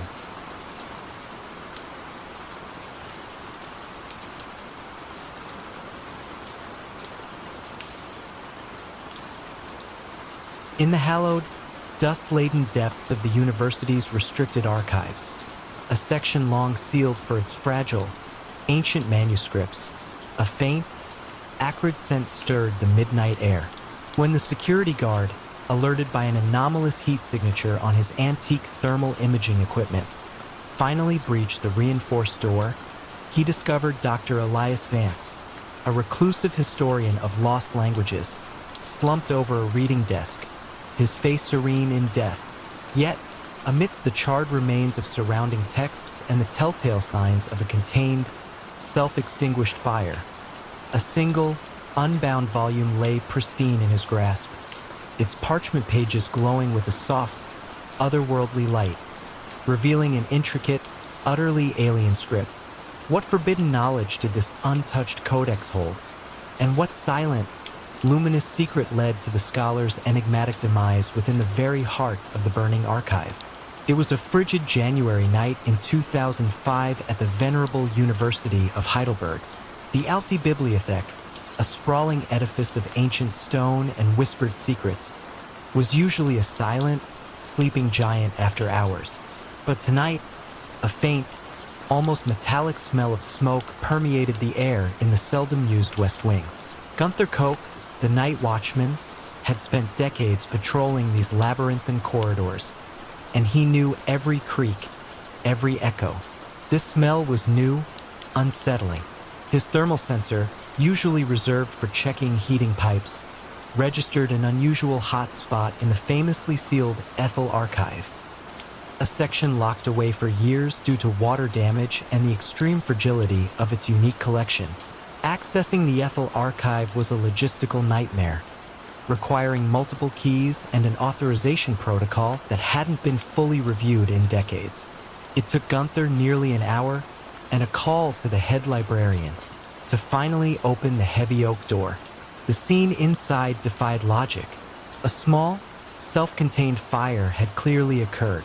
The immediate area around an ancient oak reading desk was scorched black, the surrounding bookshelves charred, and several priceless, leather-bound tomes on adjacent shelves were reduced to brittle ash. Yet, Dr. Elias Vance, a scholar so reclusive he was rumored to live among the texts, sat slumped over the very desk, his head resting on his arm, untouched by the flames. His spectacles were still perched on his nose. He had died, as the later autopsy confirmed, of smoke inhalation, a peaceful yet profound end. But then Gunther saw it. Clutched firmly in Dr. Vance's right hand, lying open on the scorched desk, was a single, unbound volume. It was an ancient manuscript. Its parchment pages are rich, creamy white, completely pristine. Not a single page was singed, not a corner curled by the intense heat that had ravaged everything else around it. And from the intricate script on its pages, a soft, ethereal blue light pulsed, illuminating the otherwise darkened room with a faint, hypnotic glow. The script itself was the most unsettling detail. Fluid, elegant symbols, unlike any known human language or cipher, interwoven with geometric patterns that seemed to shift subtly as one gazed upon them.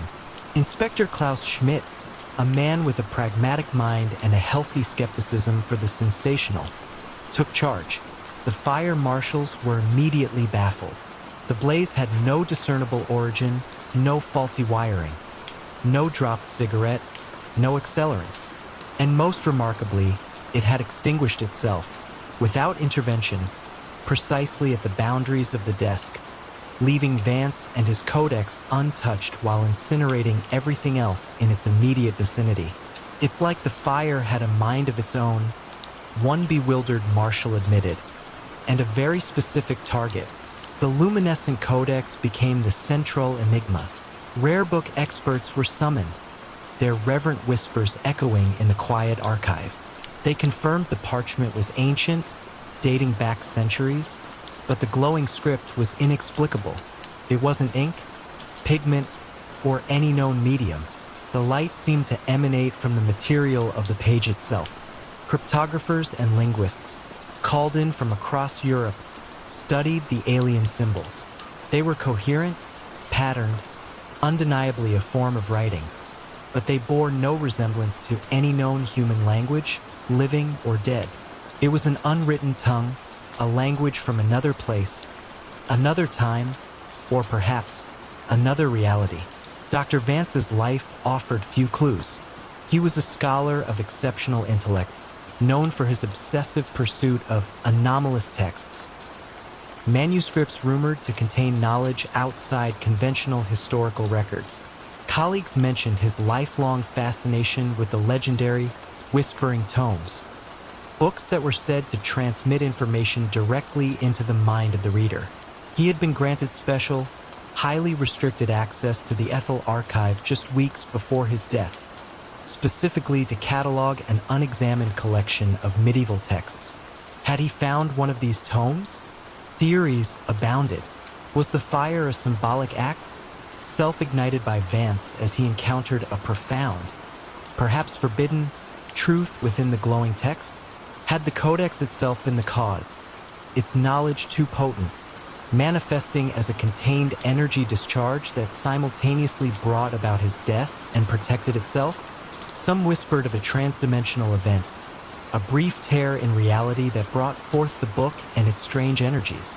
The serene expression on Vance's face suggested not terror, but perhaps a final, profound understanding. Despite exhaustive investigations, no rational explanation for the fire's origin or its containment, nor for the nature of the luminescent codex, was ever found. Dr. Vance's death was formally listed as accidental, caused by smoke inhalation, but the circumstances remained profoundly unsettling.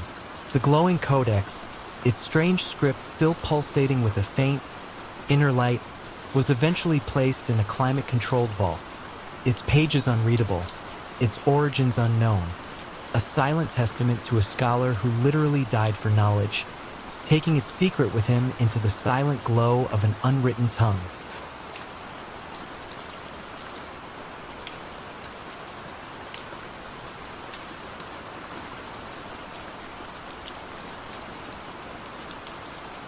The small, idyllic town of Willow Creek, nestled deep in the rolling hills of upstate New York, was a place where generations lived and died, where secrets were believed to be safe, buried beneath layers of familiar comfort. That illusion shattered on a crisp autumn morning in 1983 when Mrs. Agnes Periwinkle, known for her meticulously kept rose garden and equally meticulous memory, opened a letter with no return address. Inside, written in elegant, almost calligraphic script, was a vivid description of a childhood escapade.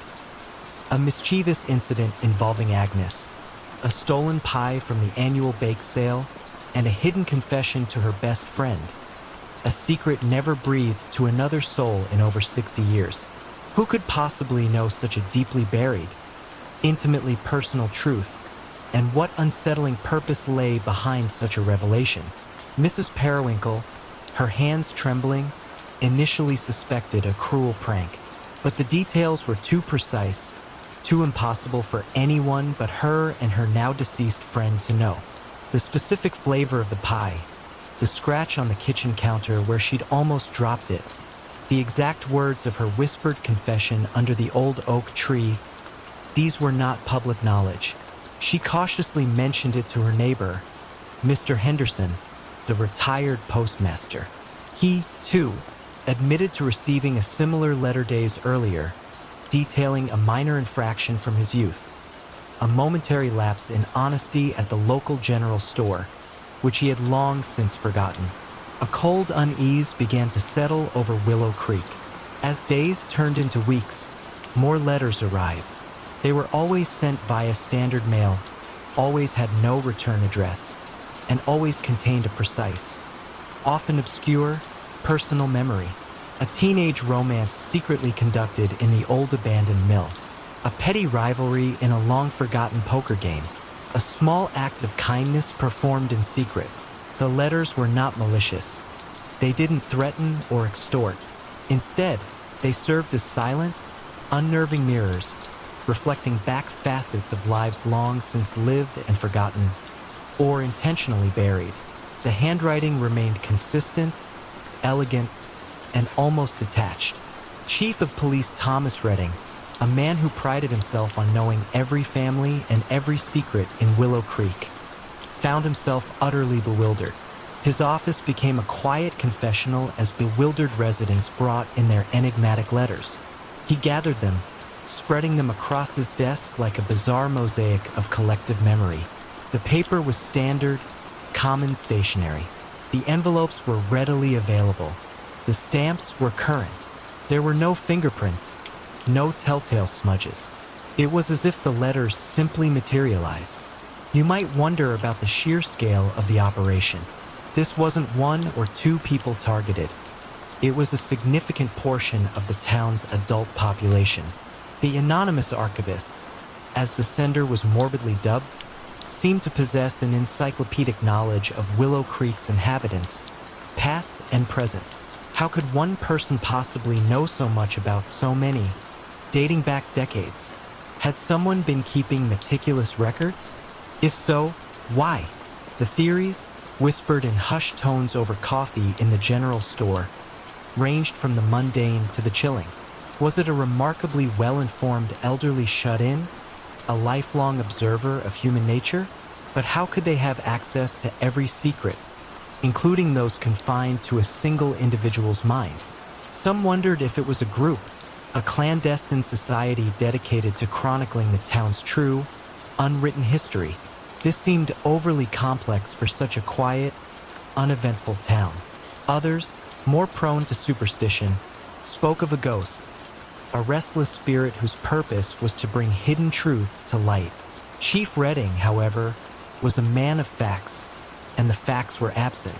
The police launched an investigation, interviewing postal workers, local stationery suppliers, even bringing in handwriting analysts. The handwriting, they concluded, was meticulously practiced, almost a learned script, designed perhaps to obscure the sender's natural hand. They checked every resident's known handwriting, but found no matches. There were no surveillance cameras in Willow Creek in 1983, no digital footprints to trace. The sender was a phantom. The mystery deepened when one letter, received by the town's mayor, detailed a private conversation he had had with his dying grandfather 30 years prior. A conversation about a hidden family heirloom, a gold pocket watch that only they knew about. The letter even described the exact spot in the attic where it was eventually found, confirming the archivist's unnerving accuracy. This particular revelation sent a shiver through the town. It wasn't just memory, it was knowledge of things that had been truly, intimately private, and now were suddenly laid bare. The letters continued intermittently for years, fading in frequency but never entirely stopping. They became a silent, omnipresent force in Willow Creek, a constant reminder that someone was watching, someone new. The fear eventually subsided into a strange, uneasy acceptance. The anonymous archivist was never identified. No one ever saw anyone suspicious at the post office. No car parked oddly near the mailboxes. The letters simply appeared, delivered by the postman, bringing their quiet, unnerving revelations. The final known message sent to Chief Redding himself, received shortly before his retirement in the late 1990s, was perhaps the most poignant. It described a small, unacknowledged act of kindness he had performed for a lonely old woman many years ago, an act he had truly forgotten. The letter concluded with a single, typewritten line. Unlike the usual script, some truths are better shared. The case of the anonymous archivist of Willow Creek remains open, a permanent fixture in the local police files. To this day, the collected letters are a testament to an unseen presence, a silent chronicler who wove together the hidden threads of a small town's past, leaving behind only the profound, lingering question of their identity and the true meaning of their impossible knowledge.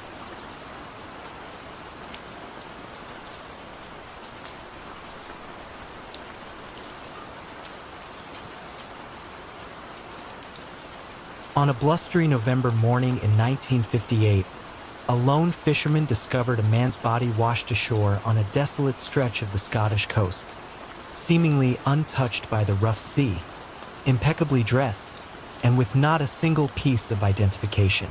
How could a man appear so perfectly placed, yet utterly unidentifiable? And what was the meaning of the cryptic sequence of letters found meticulously sewn into the lining of his overcoat? The air tasted of salt and impending rain as Angus MacLeod, a man whose life was dictated by the tides, steered his small boat towards the familiar, rugged cliffs of Caithness. He was looking for his lobster pots when a shape on the pebbled shore caught his eye. It was too still to be a seal, too angular to be driftwood. As he drew closer, beaching his vessel with a practiced motion, the form resolved into that of a man, lying face up on the shingle, almost as if gently placed there by an unseen hand. The man's clothing was dry, his dark woolen overcoat remarkably unruffled, his shoes still polished despite the damp morning. There was an unnerving quietude to the scene, a sense of unnatural perfection. Constable Ian Murray, the local officer, arrived shortly after Angus's frantic call. The man was middle-aged, with a neatly trimmed beard and hair, and appeared to be of a distinguished bearing, despite the emptiness of his pockets.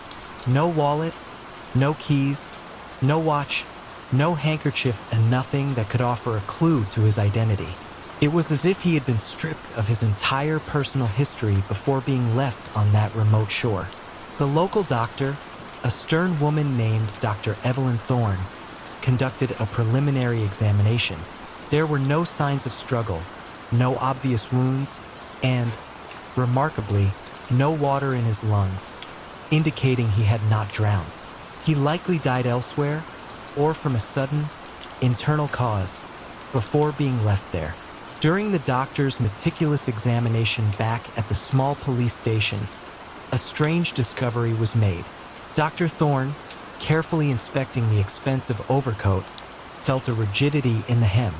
With a small pair of surgical scissors, she carefully snipped a few stitches and pulled out a small, stiff piece of paper. It was folded precisely, and on it, handwritten in neat capital letters, were 5 lines of seemingly random characters. Kaiwak, RTMPS, ZXLBE, FGHJN, Uvika. The letters were an immediate puzzle. What did they mean? Inspector Thompson, a seasoned detective from Inverness, was called in. He confirmed the lack of any identifiable marks on the man. No scars, no tattoos, no unique dental work that matched existing records. Fingerprints, checked against every available British and European database, yielded nothing. The man was, quite literally, a ghost in human form. The mysterious sequence of letters became the focal point of the investigation. The police reached out to experts in cryptography and code breaking. They tried every common cipher known at the time: Caesar shifts, Vigenère squares, simple substitution. Nothing yielded an intelligible message.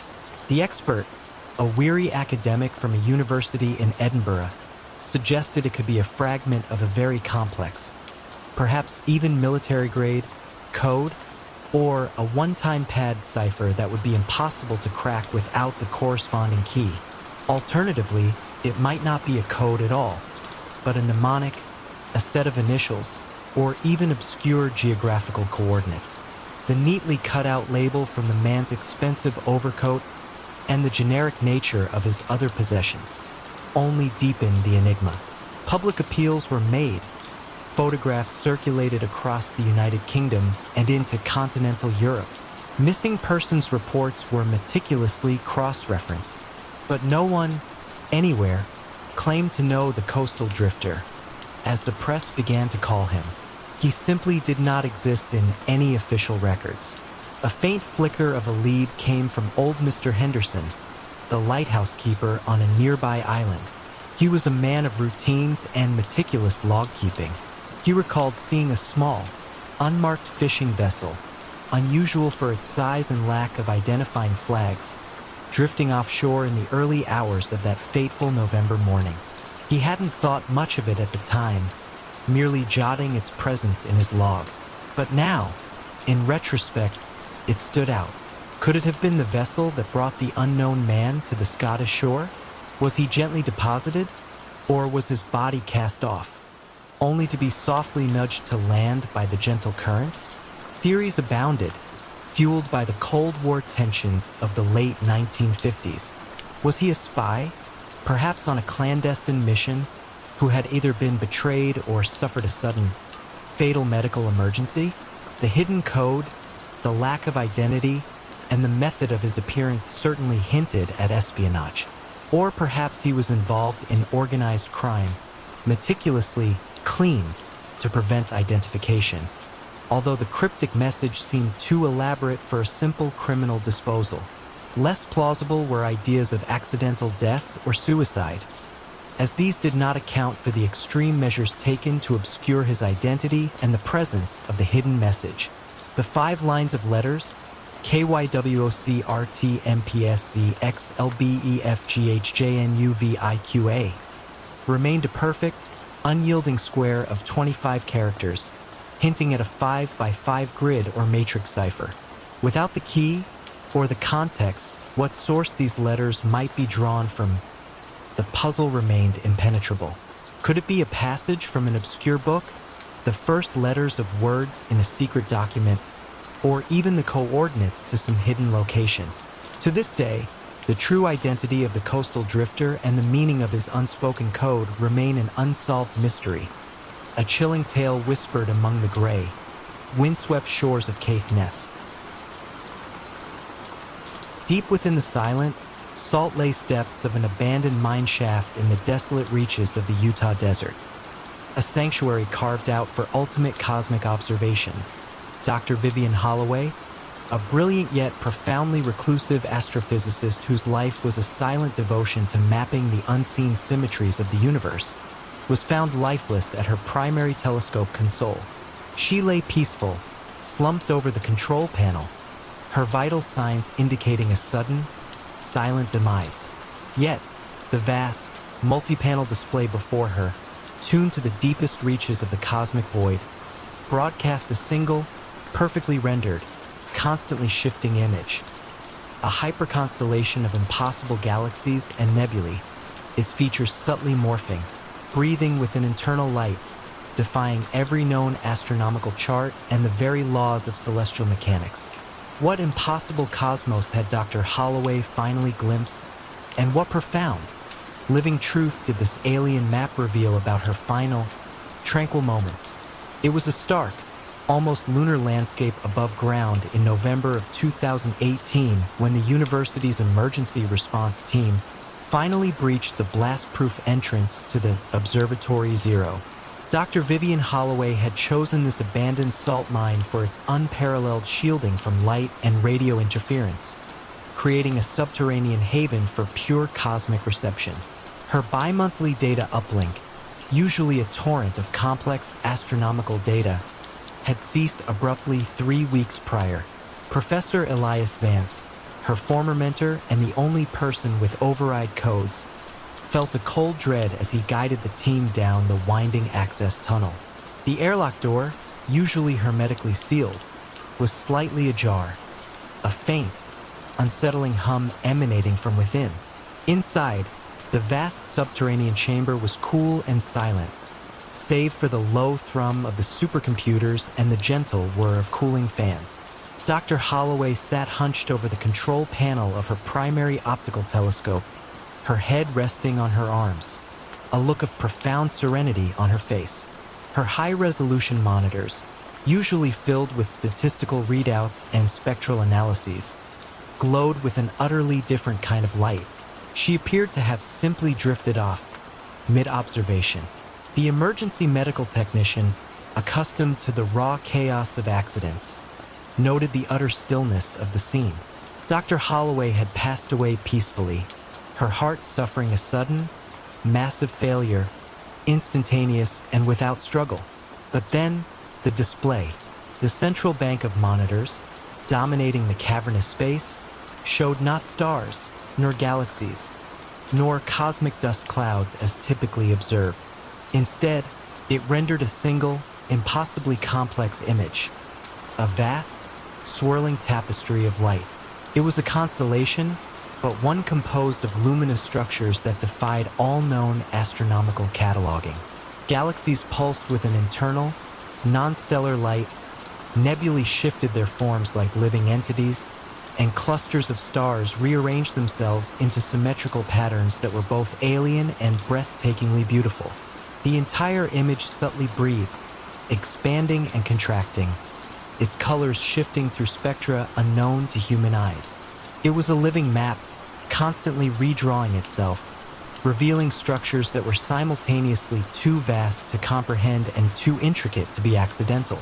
It was the universe, but not as we knew it. Detective Commander Anya Sharma, from the Regional Investigations Unit, was called to the scene. She stood before the shimmering display, her pragmatic mind struggling to reconcile what her eyes were seeing. The image was perfectly stable, utterly devoid of artifact or static. It was not a recording, it was a live feed from the colossal, custom-built telescope. Its sensors pointed directly into a patch of cosmic void previously believed to be empty. Astrophysicists from NASA and international observatories were brought in. Their findings were immediate and baffling. The light wavelengths, the energy signatures, the sheer scale of the structures depicted on the screen defied every known law of physics and cosmology. The patterns displayed impossible symmetries, geometries that could only exist in higher dimensions. Rendered somehow visible, the stars and galaxies within this living constellation moved with a fluidity that disregarded gravity, light speed, or any known form of cosmic evolution. It was an anomaly of a magnitude never before conceived. Dr. Holloway's journals, meticulously kept and filled with dense equations and philosophical musings on the dark flow and the cosmic web, offered tantalizing clues. She had spent years theorizing about non-baryonic structures and self-organizing cosmic intelligences dwelling in the universe's vast, empty spaces.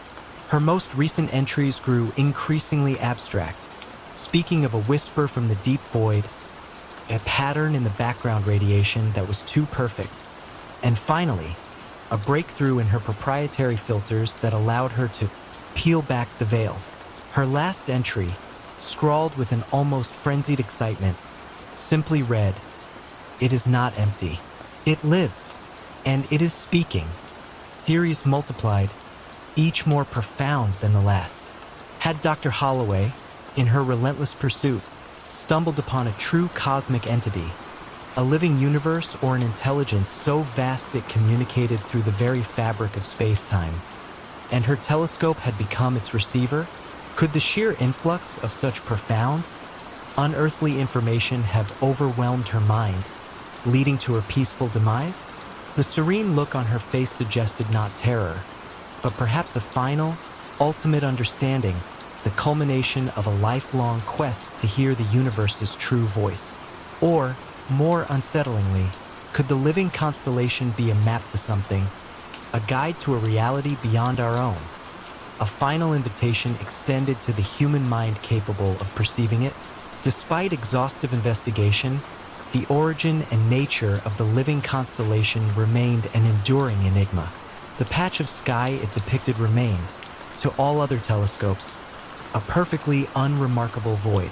The image, its impossible geometry still shimmering and breathing on the secured monitors, was eventually stored in a highly specialized, shielded database, its profound secrets locked away. To this day, the case of Dr. Vivian Holloway remains a profound mystery, a chilling testament to the boundaries of human knowledge and perception, and a silent, luminous echo of a truth that perhaps was never meant for human eyes.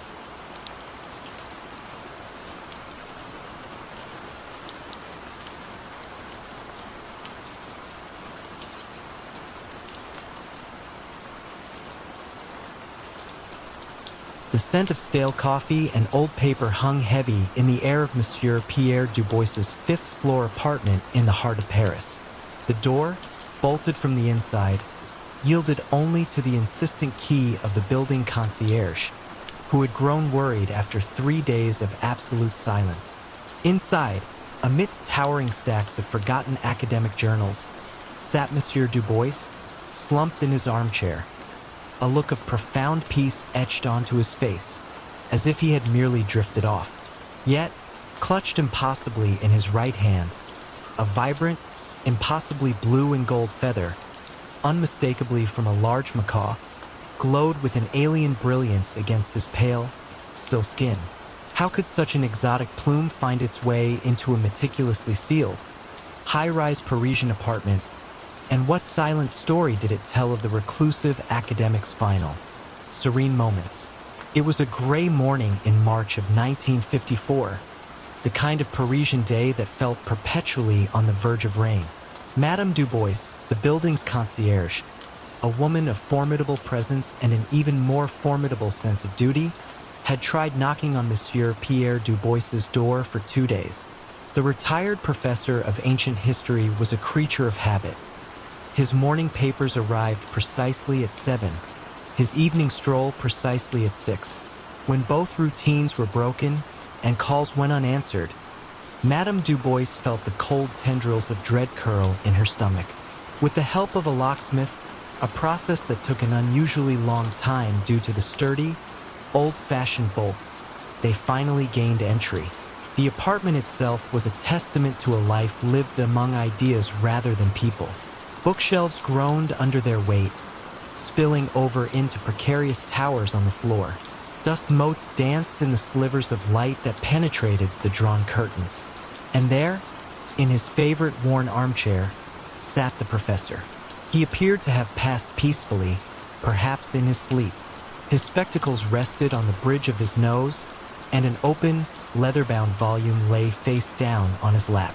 It was a scene of tranquil departure, save for one profoundly unsettling detail. Inspector Marcel Gerard, a man with a quiet intensity and a mind that savored complexity, arrived an hour later. He surveyed the scene, his gaze lingering on the professor, then on the feather. A macaw feather, he murmured, his brow furrowed. Remarkable.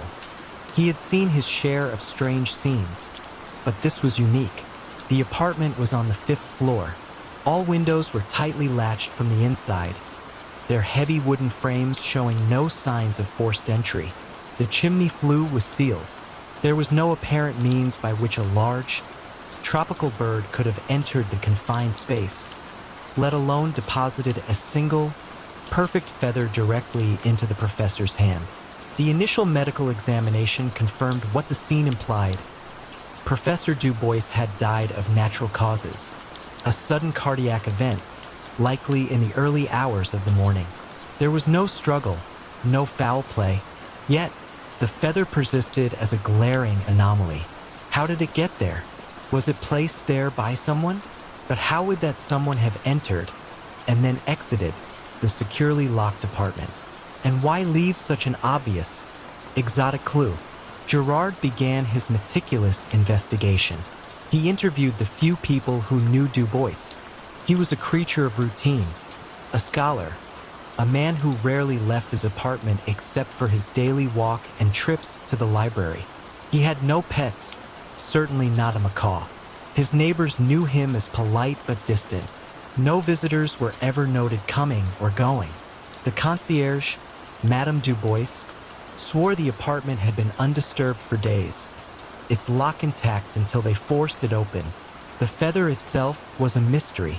Forensic analysis confirmed it was indeed from a species of macaw, likely a hyacinth macaw, native to South America.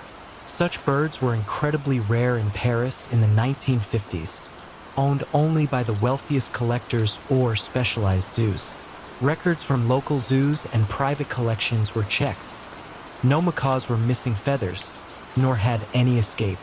The theories Gerard entertained ranged from the mundane to the utterly bizarre. Could Professor Du Bois have had a secret life? Was he somehow involved in exotic animal smuggling?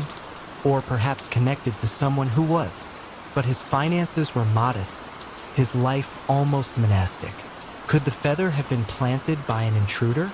If so, the intruder was a ghost, leaving no other trace, and the murder weapon was an inexplicably natural death.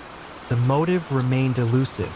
You might imagine the late professor, a man steeped in the dusty annals of history, suddenly encountering something entirely out of his realm. Did a bird, by some unfathomable twist of fate, truly fly into his sealed apartment, shed a feather, and then somehow escape without a trace, all while the professor was having a fatal heart attack? The sheer improbability of this scenario bordered on the fantastical. Gerard considered the possibility of a symbolic act. Could the feather have been a message?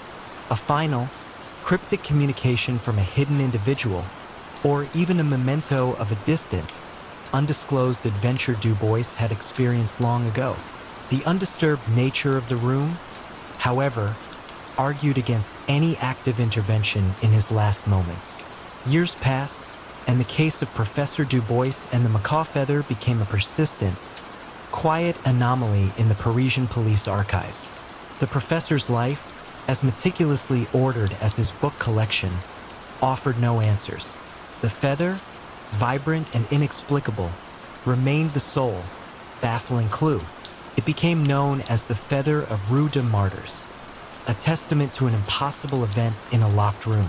To this day, the true meaning of the macaw's feather and the silent secret it holds about Professor Pierre Du Bois's final moments remains an enduring, unsolved mystery, a splash of vibrant color in a gray world.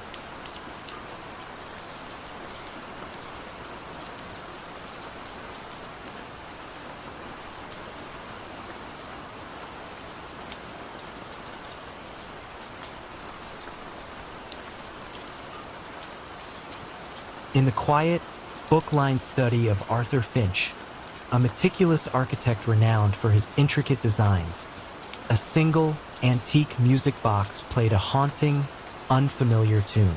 It was an elegant piece, crafted from dark wood and silver, yet it was utterly out of place amidst the architect's usual austere surroundings. Finch himself sat at his grand oak desk, his head resting gently on an open ledger, motionless. On the desk beside him lay a peculiar, hand-drawn star chart, depicting constellations as they would appear not in 1974, but decades into the future, annotated with strange, indecipherable symbols. Was this brilliant, reclusive mind driven to a lonely end by a secret only he understood?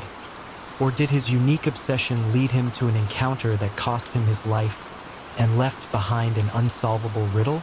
It was a chilly Monday morning in October 1974, the kind of day in London where the sky hung low and gray, promising rain. Mrs. Gable, Arthur Finch's long-standing housekeeper, arrived at precisely 8 o'clock, as she had for 15 years.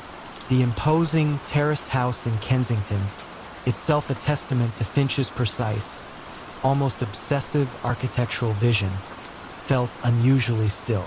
She found the front door unlocked, a minor deviation from Mr. Finch's usual fastidiousness, but perhaps he had simply forgotten.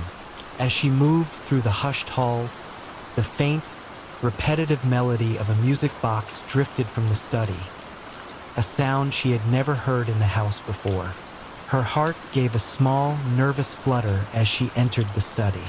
Arthur Finch, always so precise, so contained, sat slumped at his desk. His spectacles had slipped to the end of his nose, and the ledger beneath his head was open to a blank page. The air was still, heavy with the scent of old paper and dust, and the strangely beautiful, melancholic tune continued its quiet, tireless loop. Mrs. Gable, a woman of practical sensibilities, initially assumed he had merely fallen asleep, perhaps overworked. But as she approached, the unnatural stillness, the very posture of his repose, sent a shiver down her spine. He was utterly cold. Detective Inspector Alistair Davies, a man whose career had taught him to trust the peculiar more than the obvious, arrived within the hour. The scene was oddly composed, almost artistic in its unsettling quietude.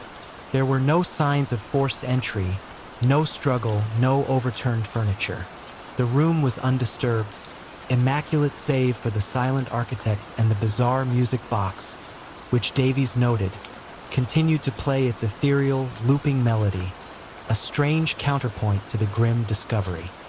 He picked it up carefully. It felt strangely weighty for its size, and there were no distinguishing marks, no maker's name, nothing to trace its origin. The star chart was the next enigma. Hand-drawn with astonishing precision, its lines and points formed familiar constellations. Yet, a quick comparison with an astronomical almanac revealed a profound discrepancy. This map, it's not today's sky, Inspector, a junior officer who had a passing interest in amateur astronomy, observed. These positions, if my memory serves, are for, well, years from now, decades even. Look at the alignment of Orion and that distant cluster near Cygnus. Impossible for a 1974 sky. Finch, a man known for his near-photographic memory and an interest in esoteric mathematics, had seemingly charted the future heavens. Cryptic symbols were scrawled in the margins, like a language only he understood, perhaps a personal shorthand for complex calculations or deeply private thoughts. Dr. Eleanor Vance, the pathologist, provided the initial findings. No obvious cause of death. No signs of struggle, no poison in the system, no visible trauma. It was as if he had simply stopped. But a more detailed autopsy revealed a minuscule, almost imperceptible puncture mark on the back of his neck, consistent with a very fine needle. It suggested a swift, professional delivery of a fast-acting, untraceable toxin that left no metabolic trace. An assassination, then? But why Arthur Finch, the quiet, reclusive architect? The investigation into Finch's life proved as elusive as the method of his death. He was a solitary figure. No known enemies. No family beyond a distant cousin he hadn't seen in years. No recent financial woes. His clients respected his genius, but few claimed to truly know him. He lived for his designs, each structure a complex puzzle, a testament to his unique intellect. Had he, in his singular pursuit of architectural perfection or perhaps some other, more abstract form of knowledge, stumbled upon something dangerous? Experts were consulted. The music box was a masterpiece of clockwork, its melody unique, seemingly unrecorded anywhere. The star chart, when analyzed by professional astronomers, confirmed the startling precision of its future projections. Was it a code? A map to a hidden location revealed only at a certain future celestial alignment? Or was it an intellectual game, a final, elaborate riddle left by a dying genius? One theory, whispered quietly among the investigating team, suggested Finch had been involved with a clandestine organization, perhaps one dealing with highly sensitive scientific or historical secrets. His intellect, his precision, his reclusive nature, all could have made him a valuable asset, or a dangerous liability if he sought to reveal what he knew. The music box could be a trigger, the star chart a key, a message for those who understood. To this day, the case of Arthur Finch remains a profound enigma. The music box eventually wound down, its unsettling melody silenced forever, tucked away in an evidence locker.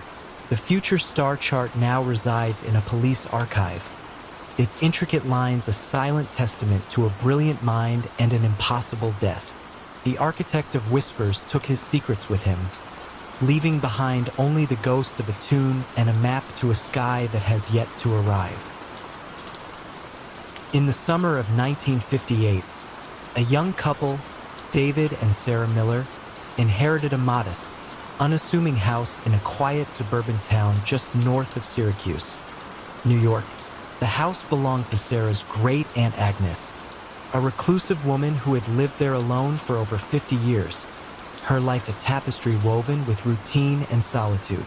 As David and Sarah began the daunting task of clearing out the accumulated decades of quiet living, they ventured into the dusty, seldom visited attic. Tucked away in a far corner, beneath a moth-eaten quilt, they discovered a heavy, wooden chest, its lid secured with an old, rusted padlock. It was the kind of object that immediately sparked a primal sense of curiosity. Who did this box belong to, and what secrets had it guarded for so long in the stillness of that forgotten attic? With a pry bar, David managed to force the lock, releasing a puff of aged air and the scent of forgotten memories. Inside, nestled amongst layers of tissue paper, were artifacts from a bygone era. A neatly folded U.S. Army uniform, its olive drab faded but still bearing the faint marks of service, a handful of gleaming military medals, and a stack of yellowed letters tied with twine. But the most striking item was a small, leather-bound notebook. Its pages, when opened, were not filled with personal musings or diary entries, but with an endless sequence of seemingly random letters and numbers, meticulously penned in a precise, almost clinical hand. There was also a single, sepia-toned photograph of a young man in the same uniform, his eyes distant, his expression grave. Sarah immediately knew he was not a family member. No one in their known lineage had ever served in such a manner, nor was the face familiar from any old family albums. The Millers, bewildered, contacted the local police. Officer Jenkins, a man who preferred traffic disputes to profound mysteries, took possession of the box and its contents. The uniform, upon closer inspection, appeared to be from the World War I era, but the medals included decorations from both the Great War and World War II, a curious mix for a single individual.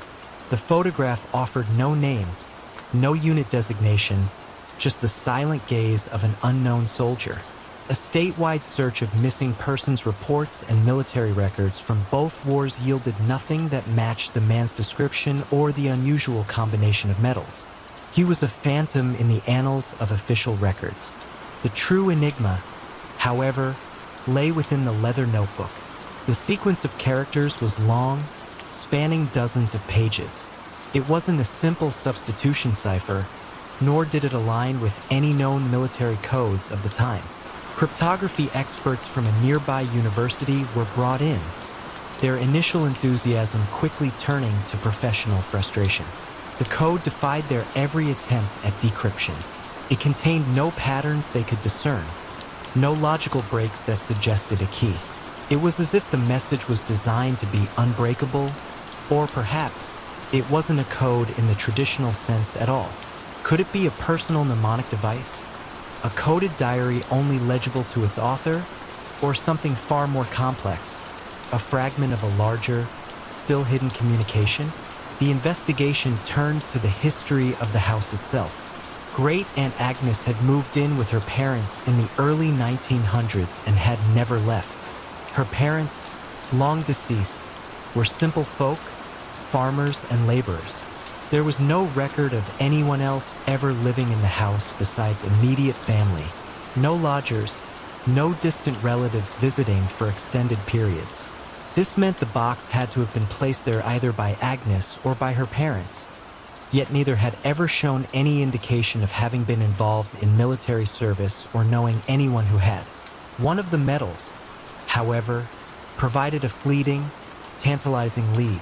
Among the more common Purple Hearts and Bronze Stars, there was a very specific, obscure decoration, the Distinguished Service Cross with an oak leaf cluster, specifically awarded for extraordinary heroism in a little-known, highly clandestine operation in the Pacific Theater during the final months of World War II. This particular operation involved a small, specialized unit and very few survivors.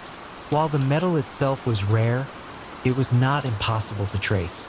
However, the records of this specific unit were heavily redacted, most of the names still classified.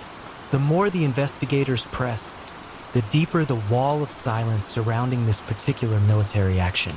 You might find yourself wondering about the sheer dedication required to create such an elaborate, uncrackable code. It suggested a mind focused on secrecy, on maintaining an impenetrable veil around whatever information was contained within. Was it a list of names, locations, a confession, or perhaps simply a desperate attempt to record a truth that could not be spoken aloud? The theories began to accumulate, Was Aunt Agnes perhaps not so reclusive, but a silent guardian of a secret? Had the soldier been a fleeting, clandestine visitor? A man on the run who needed a secure hiding place for his most precious and dangerous possessions?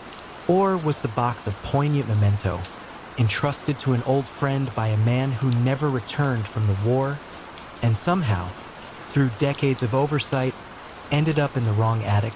The final known entry in the notebook, preceding the long string of code, was a single date, August 14, 1945, followed by one stark word: waiting. What was he waiting for? The end of the war? A contact? Or perhaps a final, fateful moment? The mystery of the soldier's box eventually went cold. The local police closed the active investigation, filing it under unidentified. The Millers, after much deliberation, donated the box and its contents to a regional historical society, hoping that one day, new genealogical methods or advancements in cryptography might finally unlock its secrets. To this day, the photograph of the solemn soldier, his unreadable code, and the uniform of a forgotten hero sits silently in an archive, a testament to a life whose story remains forever untold. In the summer of 1947, a chilling echo of an old maritime legend played out in the fog-laden waters off the coast of New England. The Ocean Wanderer, a three-masted schooner known for its distinctive red sails, was discovered adrift and entirely abandoned in a calm sea.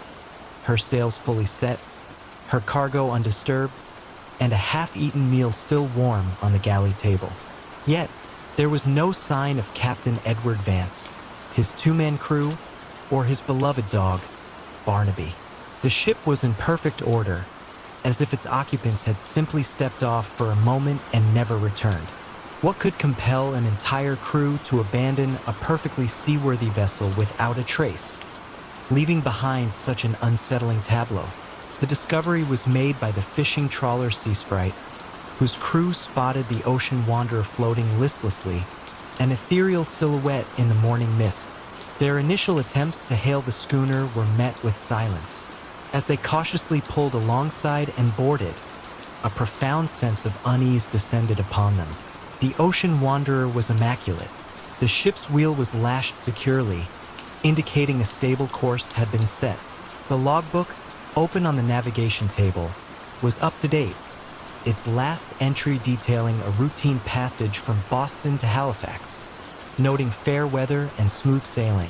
Captain Vance was a seasoned mariner, respected for his prudence and his unwavering attention to detail. He wouldn't have left his ship for anything less than a dire emergency, and certainly not without a distress signal or any indication of danger.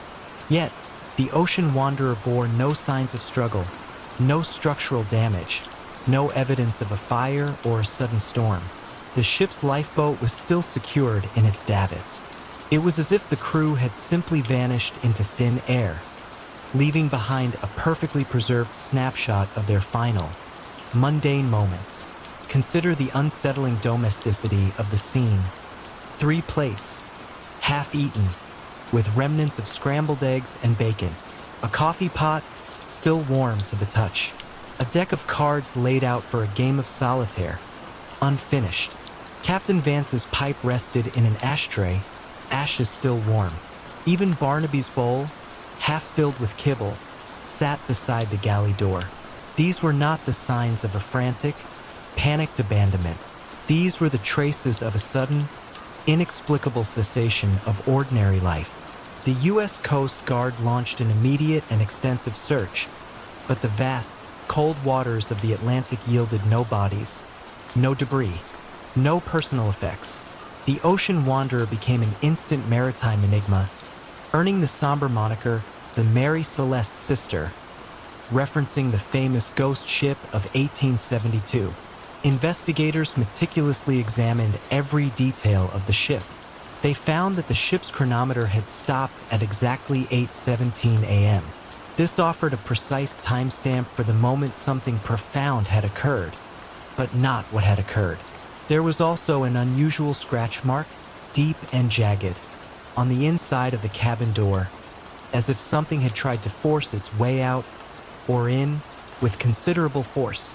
This was the only sign of anything resembling distress, and it was deeply confounding given the otherwise calm and orderly state of the vessel. One of the more unsettling findings came from an examination of the ship's emergency flare locker. It was entirely empty. All the distress flares, usually a vital component of any ship's safety equipment, were gone. This suggested that perhaps the crew had attempted to signal for help, but if so, to whom? And why had no one seen these flares? The Ocean Wanderer was in a relatively busy shipping lane, and a distress flare would almost certainly have been spotted, especially in clear weather. This led to the chilling thought: did they fire the flares into a void, or towards something they saw, but which no one else could? Theories proliferated, each more perplexing than the last. Was it an act of piracy, so expertly executed that it left no trace of struggle and no bodies? Unlikely, given the lack of valuable cargo and the undisturbed state of the ship. Could they have been abducted? The notion of a sudden, mass disappearance without any indication of struggle stretched the bounds of credulity. Some whispered of a sudden, localized and invisible atmospheric phenomenon that could have swept the crew overboard without affecting the ship itself.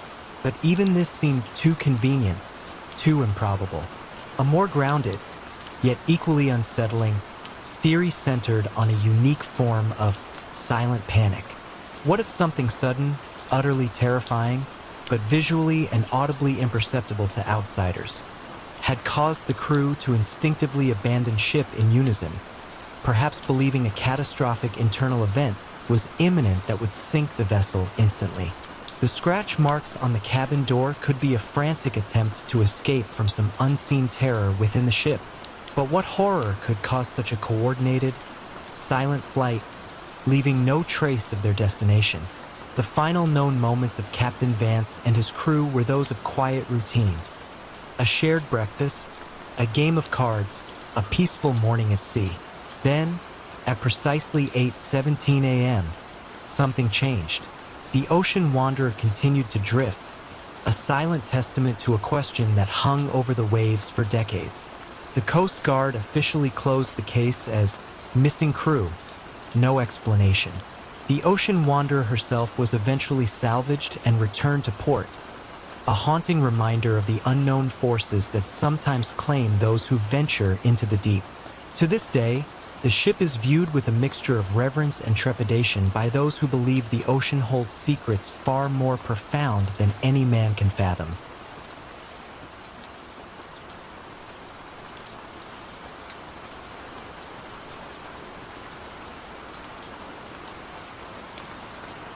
It was just past dawn on a blustery Tuesday in May 1952 when a local fisherman, out checking his lobster pots, stumbled upon a sight that would confound the quiet coastal community of Seabrook for decades. Lying perfectly still on the damp, cool sand of Seabrook sands, nestled against a drift of seaweed and pebbles, was the body of a man. He appeared to be sleeping, dressed in an impeccably tailored suit, a pristine white shirt, and a silk tie that was still perfectly knotted. Yet, a closer look revealed the unsettling truth. This man was clearly deceased, with no visible injuries and a serene, almost composed expression. Who was this mysterious individual, and why was he left on such an isolated stretch of beach, with no identification to speak of? The discovery quickly brought a small contingent of local constables to the scene, their uniformed figures stark against the vast, empty expanse of the beach. The air was crisp, carrying the scent of salt and iodine, and the only sounds were the rhythmic hush of the waves and the occasional cry of a gull overhead. Sergeant Thomas Mallory, a man whose career had seen its share of local disputes and petty thefts but few genuine mysteries, surveyed the scene with a furrowed brow. The lack of any struggle, any sign of distress, was immediately puzzling. It was as if the man had simply laid down and drifted away, or perhaps been placed there with deliberate care. The initial examination revealed a man in his late 40s or early 50s, well-nourished, and with a distinct, almost aristocratic air about him. His pockets, to the surprise of the officers, were entirely empty. No wallet, no keys, no loose change, not even a handkerchief. Every label on his expensive clothing had been meticulously cut away, leaving only the bare threads where names or brands once were. It was an act of deliberate erasure, designed to make identification impossible. But why such painstaking effort for an unknown, seemingly ordinary man? This was no typical drifter. The body was transported to the nearest mortuary, a somber building in the neighboring town. Dr. Evelyn Reed, the local coroner, began her examination with a quiet diligence. There were no obvious signs of violence, no poisoning readily apparent through standard tests. The internal organs were healthy. The man had died peacefully, or so it seemed, but from no natural cause she could pinpoint. It was as if life had simply departed him, leaving behind only a perfectly preserved shell. As she meticulously went through his belongings, or rather, the lack thereof, she found a tiny, almost imperceptible tear in the lining of his trousers, near the waist. Tucked away inside this makeshift pocket was a small, tightly folded slip of paper.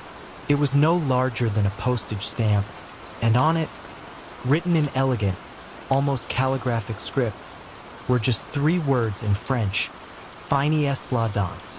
The discovery of the note sent a shiver through the investigative team. Finis est la danse. The dance is finished. What could it mean? Was it a suicide note? A message to someone? Or something far more complex? The phrase itself was poetic, almost theatrical, stirring the imaginations of those involved. Sergeant Mallory consulted with local academics and literary enthusiasts.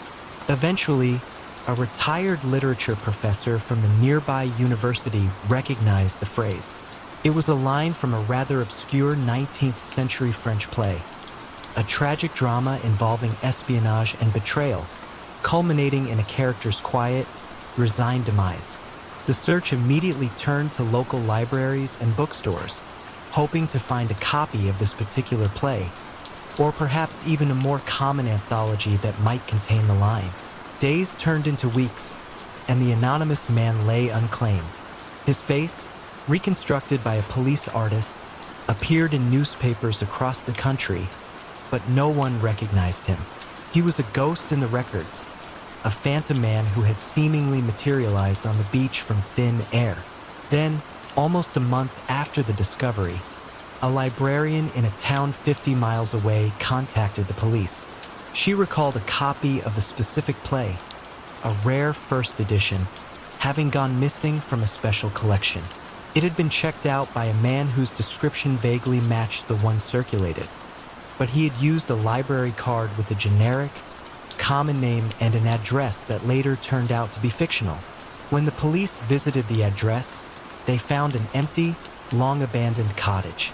But on the dusty, worn floorboards of the cottage's main room, partially hidden beneath a loose floorboard, they found another slip of paper, identical in size and paper typed to the one found in the dead man's trousers.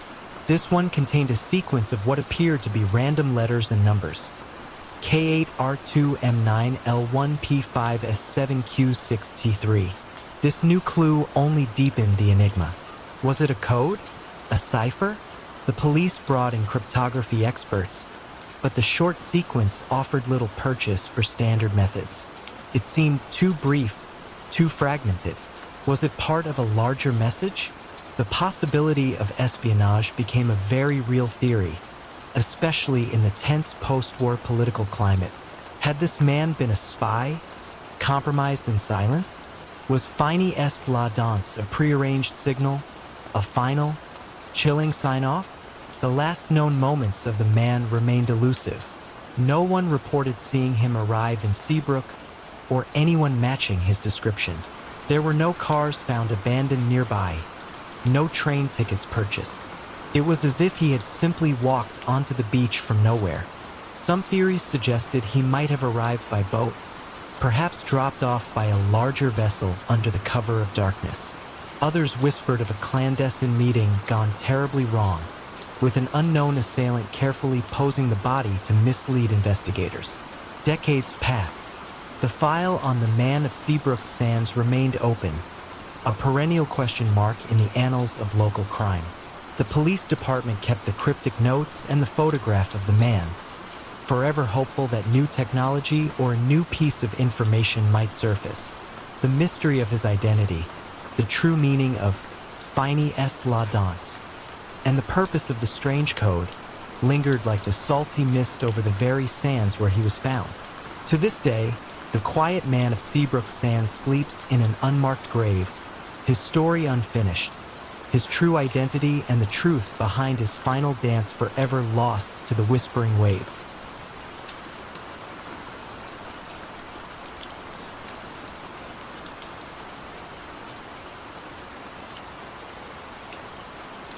The room at the Grand Hotel, number 304, appeared untouched, a pristine tableau of an expected departure.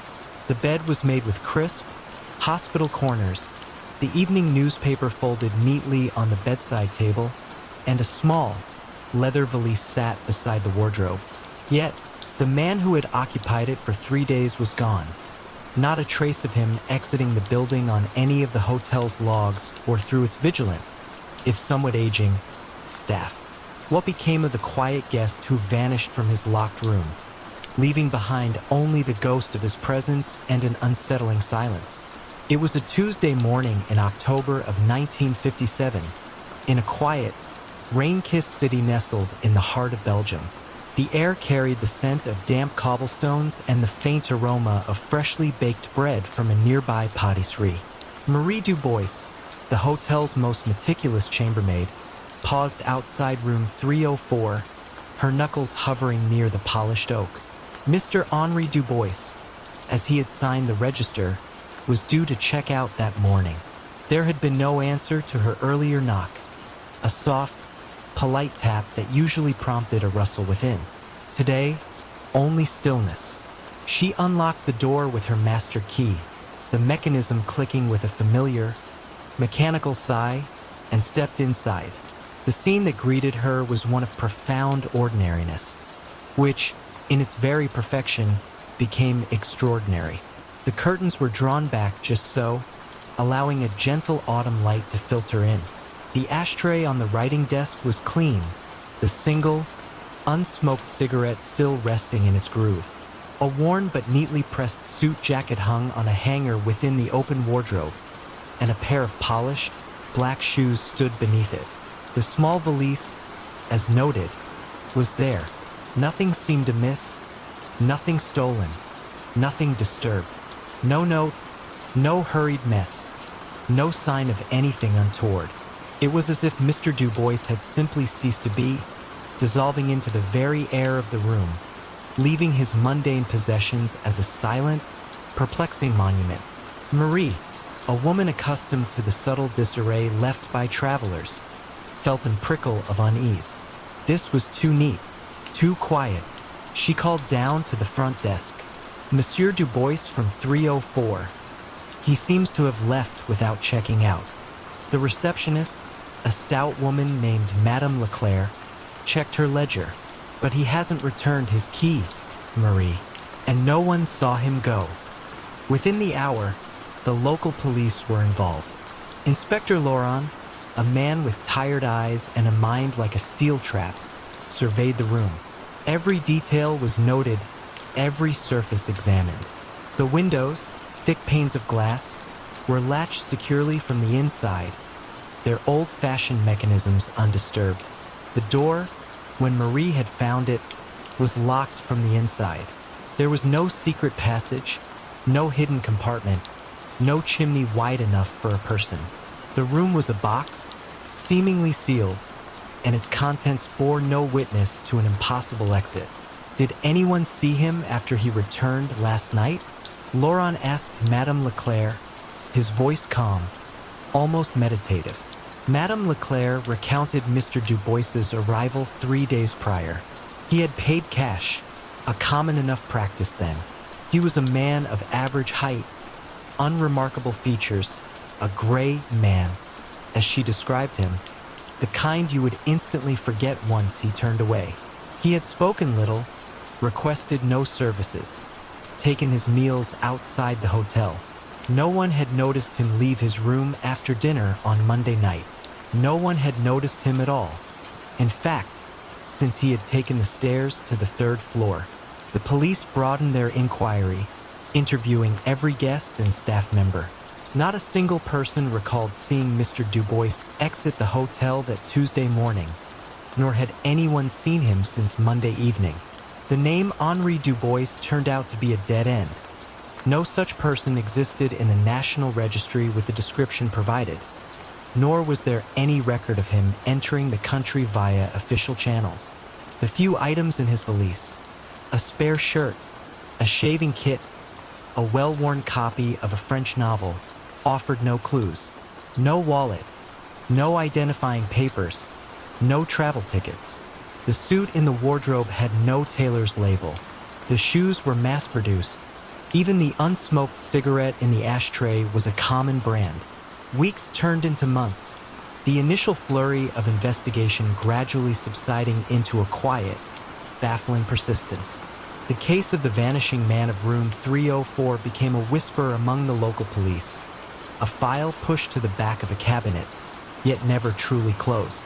The room itself, after being meticulously processed, was eventually cleaned and rented again, but a faint air of the inexplicable seemed to cling to it, a ghost of an impossible departure.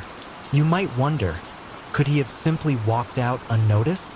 Perhaps, but the hotel was small, its comings and goings typically observed, especially by Madame Leclerc's watchful eye. Could he have had an accomplice? Possible, but how could someone exit a locked room from the inside without leaving a trace?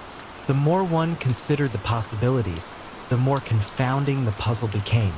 To this day, the true identity of Mr. Henri Dubois and the method of his impossible exit from room 304 remains one of the Grand Hotel's most persistent and enduring mysteries. The quiet man who left no footprints, no identity, and no explanation, simply evaporated, leaving behind only the echo of an unsolved question in the undisturbed calm of a hotel room.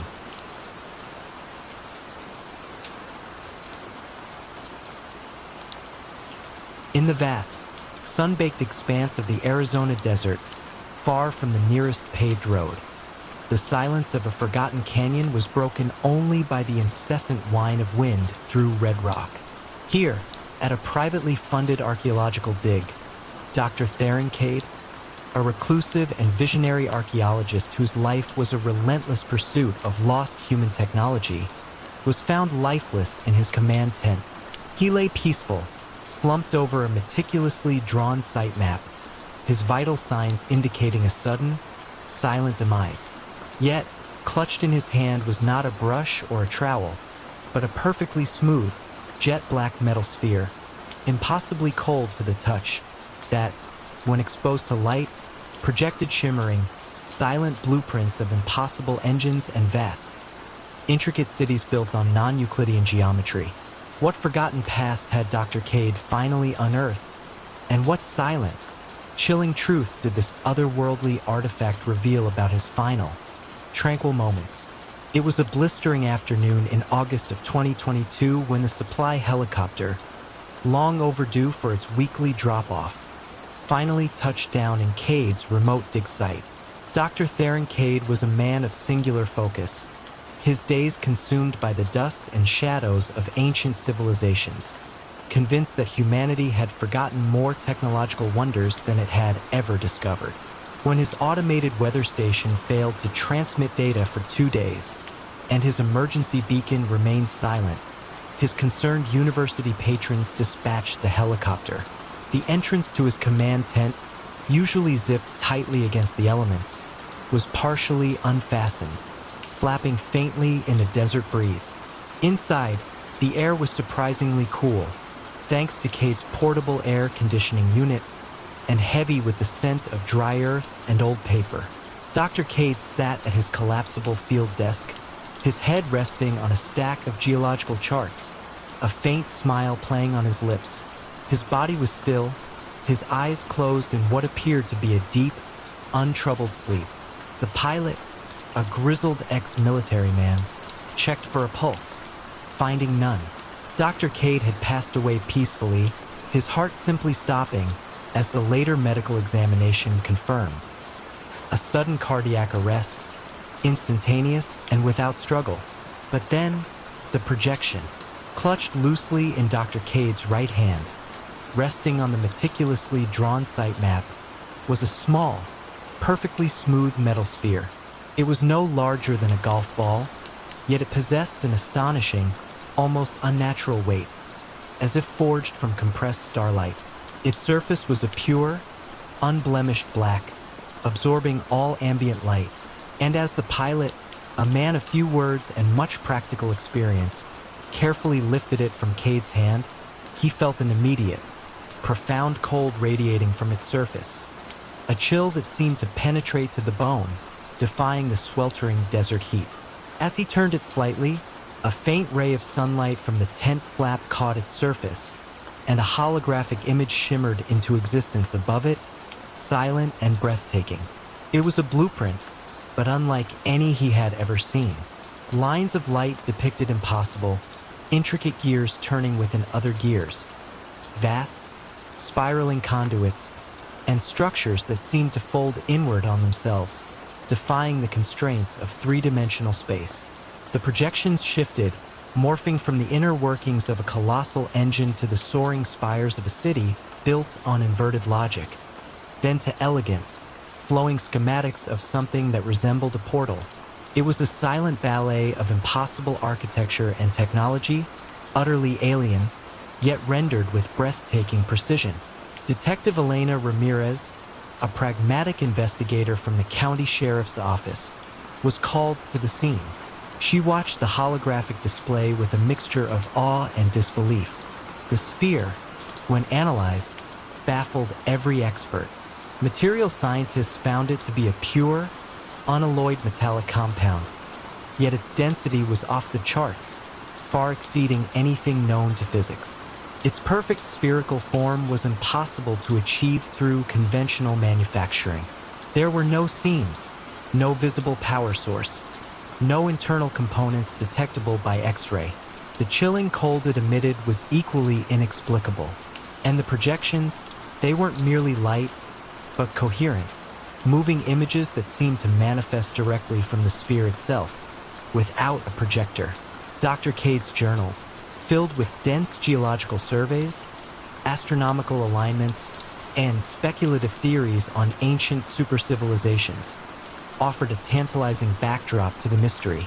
He had been convinced that a highly advanced, pre-human civilization once existed on Earth, leaving behind artifacts that defied our current understanding of physics. His most recent entries spoke excitedly of a gravitational anomaly detected deep beneath his current dig site, and a resonant frequency emanating from it. His final entry, scrawled with an almost giddy excitement, read, "It is here. The key. They did exist. And the knowledge, it is all contained within." The entry ended abruptly, mid-sentence, almost as if he had been interrupted by the very revelation he was describing. Theories multiplied in the small, makeshift forensic lab. Was the sphere an alien artifact? A piece of technology from a vastly superior intelligence, its purpose to record and transmit the history or knowledge of its creators? Could Dr. Cade, in his relentless pursuit, have inadvertently activated it, and the sheer influx of such profound, impossible information overwhelmed his mind, leading to his peaceful demise? The serene look on his face suggested not terror, but perhaps a final, ultimate understanding, the culmination of a lifelong quest. Or, more unsettlingly, could the sphere be a fragment of a lost human civilization? A piece of technology so far beyond our current capabilities that its very existence challenges our understanding of human history?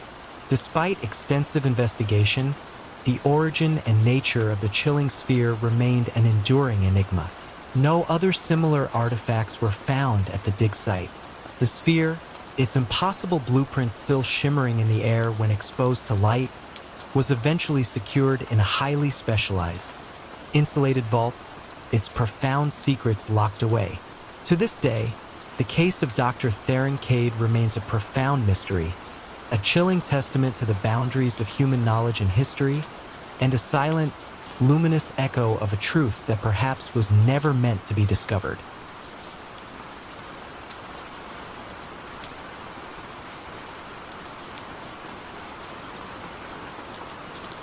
Deep within the vast, desolate stretches of the Nevada desert, far from any highway or human habitation, Leo Maxwell, a brilliant yet profoundly reclusive sound engineer obsessed with the most elusive frequencies of the universe, was found lifeless in his custom-built, soundproofed bunker. His life was a silent devotion to the unheard, a relentless pursuit of the resonant hum of existence itself. Yet, when his family finally breached the fortified entrance, they discovered him slumped peacefully over his recording console, high-end headphones still clamped to his ears, and the playback on his equipment broadcasting a pristine, multi-layered soundscape of something utterly alien. A complex, vast symphony of cosmic background radiation and the deep, resonant hum of dark matter, frequencies far beyond the theoretical capabilities of his equipment, or indeed, human comprehension. What impossible sound had Leo Maxwell finally captured? And what silent, unimaginable truth did this unheard symphony reveal about his final, solitary moments? The desert wind whipped around the steel shell of Leo Maxwell's bunker, a formidable structure designed to eliminate every external tremor, every errant vibration, ensuring a purity of sound beyond measure. For 10 years, Leo had lived in this self-imposed exile, dedicating his life to custom-building instruments and sensors capable of detecting sounds imperceptible to the human ear, the faint whispers of distant galaxies, the subterranean rumbles of tectonic plates, even, as he often theorized, the inherent resonance of space-time itself. When his bi-monthly supply drop was left untouched for a week, his brother, Alex, a pragmatic city dweller, made the arduous journey out to the remote site, a knot of unease tightening in his stomach. The reinforced door, usually locked with a complex sequence, was slightly ajar, rattling faintly in the arid breeze. Inside, the air was cool and still, thick with the faint scent of ozone and the quiet hum of electronics. Leo sat at his massive, custom-built recording console, a sprawling array of knobs, dials, and blinking lights. His head was bowed, resting on his forearms, high-fidelity headphones still clamped over his ears. He appeared utterly at peace, as if he had simply drifted off to sleep while listening to his latest capture. The console's display glowed green, indicating an active playback. Alex carefully removed the headphones, half expecting silence, half expecting some profound, yet mundane, recording. Instead, the small, studio-grade monitors clicked on, and a sound began to fill the room. It was unlike anything Alex had ever heard. It wasn't music, nor white noise, nor any recognizable natural sound. It was a vast, intricate tapestry of interlocking frequencies, some impossibly low, others piercingly high, yet all woven into a coherent, almost majestic pattern. There was a deep, resonant hum that seemed to vibrate through the very floor, coupled with a delicate, crystalline shimmer, and an underlying rhythm so complex it felt simultaneously ancient and utterly new. It was a sound that seemed to stretch beyond the confines of the room, suggesting immense scale, colossal forces at play. It was the sound of something unimaginably large, impossibly distant, yet perfectly clear, as if captured just inches away. The medical examination confirmed Leo Maxwell's death was due to a sudden, massive intracranial hemorrhage, a rapid and peaceful end, occurring likely in the midst of his listening. There were no signs of struggle, no foul play, yet the sound remained, Detective Miller, a seasoned investigator, listened to the recording, his brow furrowed in bewildered disbelief. "What is that?" he muttered, his voice barely a whisper against the impossible symphony. Forensic audio engineers from a national research lab were brought in. Their findings were immediate and baffling. The recording equipment, though highly modified by Leo, was fundamentally standard. Yet, the audio file contained frequencies that extended far beyond the rated capabilities of the microphones, the analog-to-digital converters, and even the human auditory range. Some components of the sound registered as terahertz vibrations, others as infrasonic waves barely distinguishable from seismic activity. The resolution was flawless, utterly devoid of static or interference, despite the purported origin of some of the sounds from deep space. It was as if Leo had somehow bypassed the very laws of physics to capture this symphony of the void. Leo's journals, meticulous and dense with theoretical physics and acoustic engineering, spoke of his lifelong quest to hear the universe's breath, to record the faint echoes of the Big Bang, the gravitational waves of colliding black holes, or even the resonant frequency of dark energy. He had experimented with cryogenic cooling of sensors, custom-built resonance chambers, and theoretical signal processing algorithms that few other engineers understood. His notes contained complex equations and diagrams for devices he theorized could fold space to capture ambient waves from light years away.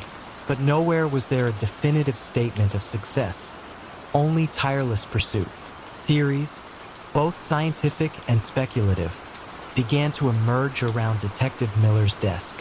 Had Leo, in his relentless pursuit, stumbled upon an entirely new form of energy or a previously unknown physical phenomenon that allowed him to transduce these impossible frequencies? Could the intense concentration, or perhaps even the sheer power of the frequencies he was listening to, have triggered the hemorrhage, an overload on his delicate brain? The sheer complexity and non-human nature of the sound hinted at something truly alien, something beyond our current understanding of the cosmos. Another, more unsettling possibility suggested that the sound was not merely captured but transmitted to Leo. Was he a receiver, inadvertently tuning into a signal from an intelligence far beyond our own? A message delivered directly into his consciousness, which his equipment then merely transcribed. The peaceful look on his face, the sense of quiet fulfillment, implied not fear, but profound awe, as if he had finally achieved his life's singular purpose. Despite exhaustive investigation, no explanation for the source or nature of the unheard symphony was ever found. The sound file, too vast and complex for conventional analysis, was eventually archived in a secure facility, its playback capabilities restricted. To this day, the case of Leo Maxwell remains a profound enigma, a chilling testament to the boundary between silence and the unknown, and a mystery that continues to echo with the profound, silent truth of an impossible, alien music from the depths of the void.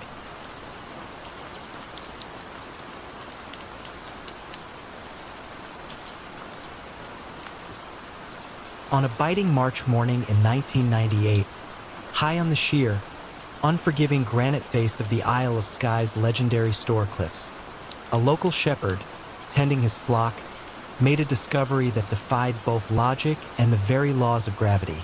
Wedged precariously in a narrow crevice, hundreds of feet above the crashing North Atlantic, was the body of a man clad in unremarkable street clothes, with no climbing gear, no ropes, and no discernible path to his impossible perch. How did this seemingly ordinary individual reach such an inaccessible and perilous location? And what was the unsettling significance of the ancient, intricately carved compass he clutched tightly in his lifeless, gloved hand? The air tasted of salt and peat smoke, thick with the promise of rain, as old Ewan McGregor guided his sheep along the treacherous cliff paths. His gaze, accustomed to scanning the formidable landscape for stray lambs, snagged on an anomaly high above the churning sea. A patch of dark fabric, an unnatural interruption in the gray-green rock. With a shiver that had nothing to do with the wind, he focused his binoculars. It was a man, his body twisted awkwardly, seemingly trapped in the very stone of the cliff itself, a haunting silhouette against the vast sky. The recovery was a grim and arduous task, demanding the expertise of the local mountain rescue team, accustomed to the raw power of the Scottish wilderness. Even for them, it was a feat of daring and skill. Sergeant Morag Fraser, a local officer with a deep respect for the unforgiving nature of the island, watched from below as the specialized climbers ascended, their movements slow and deliberate against the daunting height. When the body was finally brought down, carefully packaged and secured, it presented an immediate and profound mystery. The man was middle-aged, with salt and pepper hair and a neatly trimmed beard. He was dressed in a simple tweed jacket, a sweater, and sturdy walking shoes, the kind of attire one might wear for a casual stroll, certainly not for scaling a vertical rock face. There were no abrasions on his hands, no tears in his clothing that would suggest a desperate climb or a long fall, no rope burns, no telltale chalk dust. His pockets were empty of any identification, save for a few crumpled British pounds and a small, worn handkerchief. He was, in essence, a ghost in civilian clothes. The most peculiar detail was what he held. Clutched tightly in his right hand, nestled in the palm of his gloved hand, was a compass. Not a modern, plastic hiking compass, but an ornate, ancient-looking brass instrument, its surface etched with swirling patterns and symbols that seemed archaic. Its needle, however, did not point north. It spun erratically when disturbed, then settled, not on a cardinal direction, but seemingly at random, perhaps pointing to some unseen, unknown force. It felt heavier than it should, and strangely cold to the touch.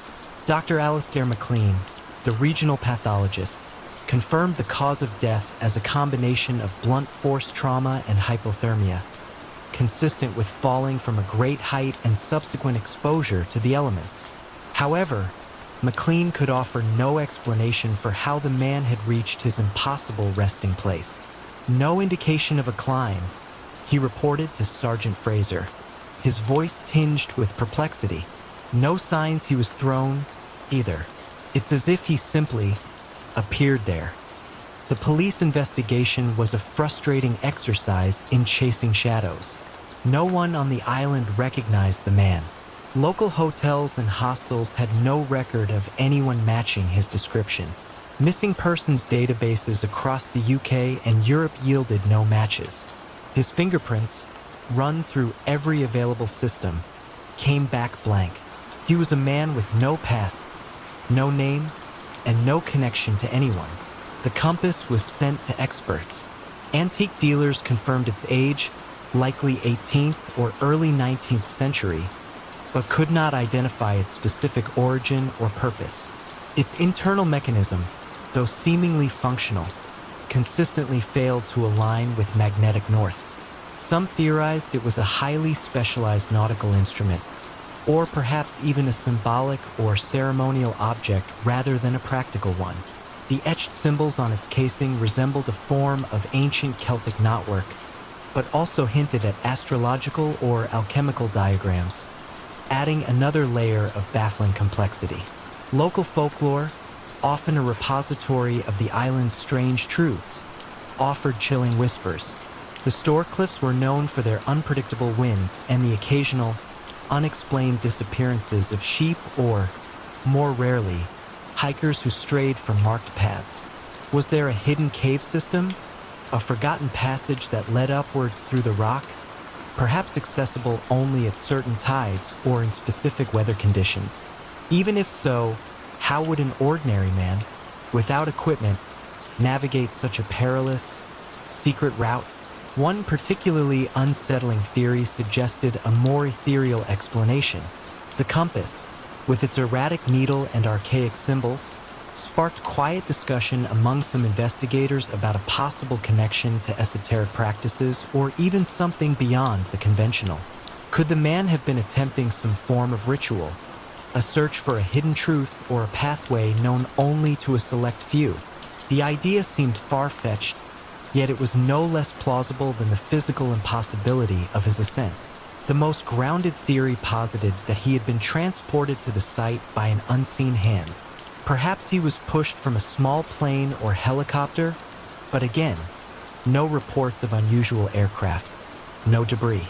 Or perhaps, in a more sinister scenario, he was carefully placed there by an unknown assailant using highly specialized, untraceable equipment as a macabre message or a calculated act of disposal, though the peaceful expression on his face argued against a violent end.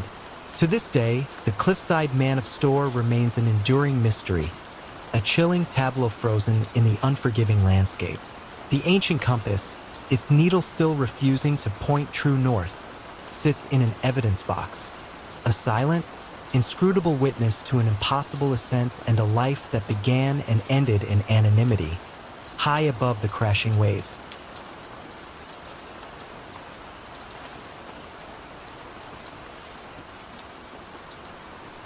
In the small, windswept town of Havenwood, tucked away along a forgotten highway that ribboned through the evergreen forests of the Pacific Northwest, the arrival of a quiet stranger at the local motel was an infrequent but unremarkable event. Yet, the man who checked into room 14 on a Tuesday afternoon in the spring of 1989 left behind more than just an unpaid bill. He left an eerie arrangement of items and an undeniable absence. What hidden purpose lay behind the meticulous, almost symbolic, placement of everyday objects in his vacated room? And why did the man himself simply cease to exist after his mysterious check-in? Martha Jenkins, proprietor of the Havenwood Motel for 37 years, prided herself on her sharp memory for faces and her keen sense of observation. On April 18, 1989, a man she knew only as Mr. Silas pulled into her gravel lot in a nondescript sedan. He was average in height, average in build, with a neat, close-cropped haircut and eyes that seemed to absorb light rather than reflect it. He paid cash for 2 nights, a slight preference Martha always noted, and requested a room at the back, furthest from the road. "Just need a quiet place to catch up on some reading," he had murmured, his voice as unremarkable as his appearance. Martha nodded, handed him the heavy brass key to room 14, and watched him disappear into the afternoon quiet.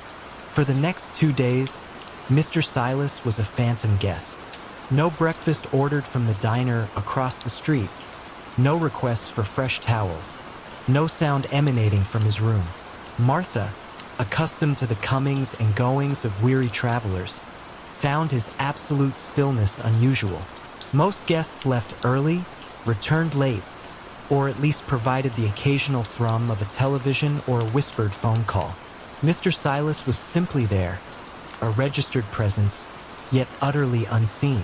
The rental car, a generic Ford Tempo, remained parked precisely where he had left it, the morning dew still clinging to its surface, undisturbed.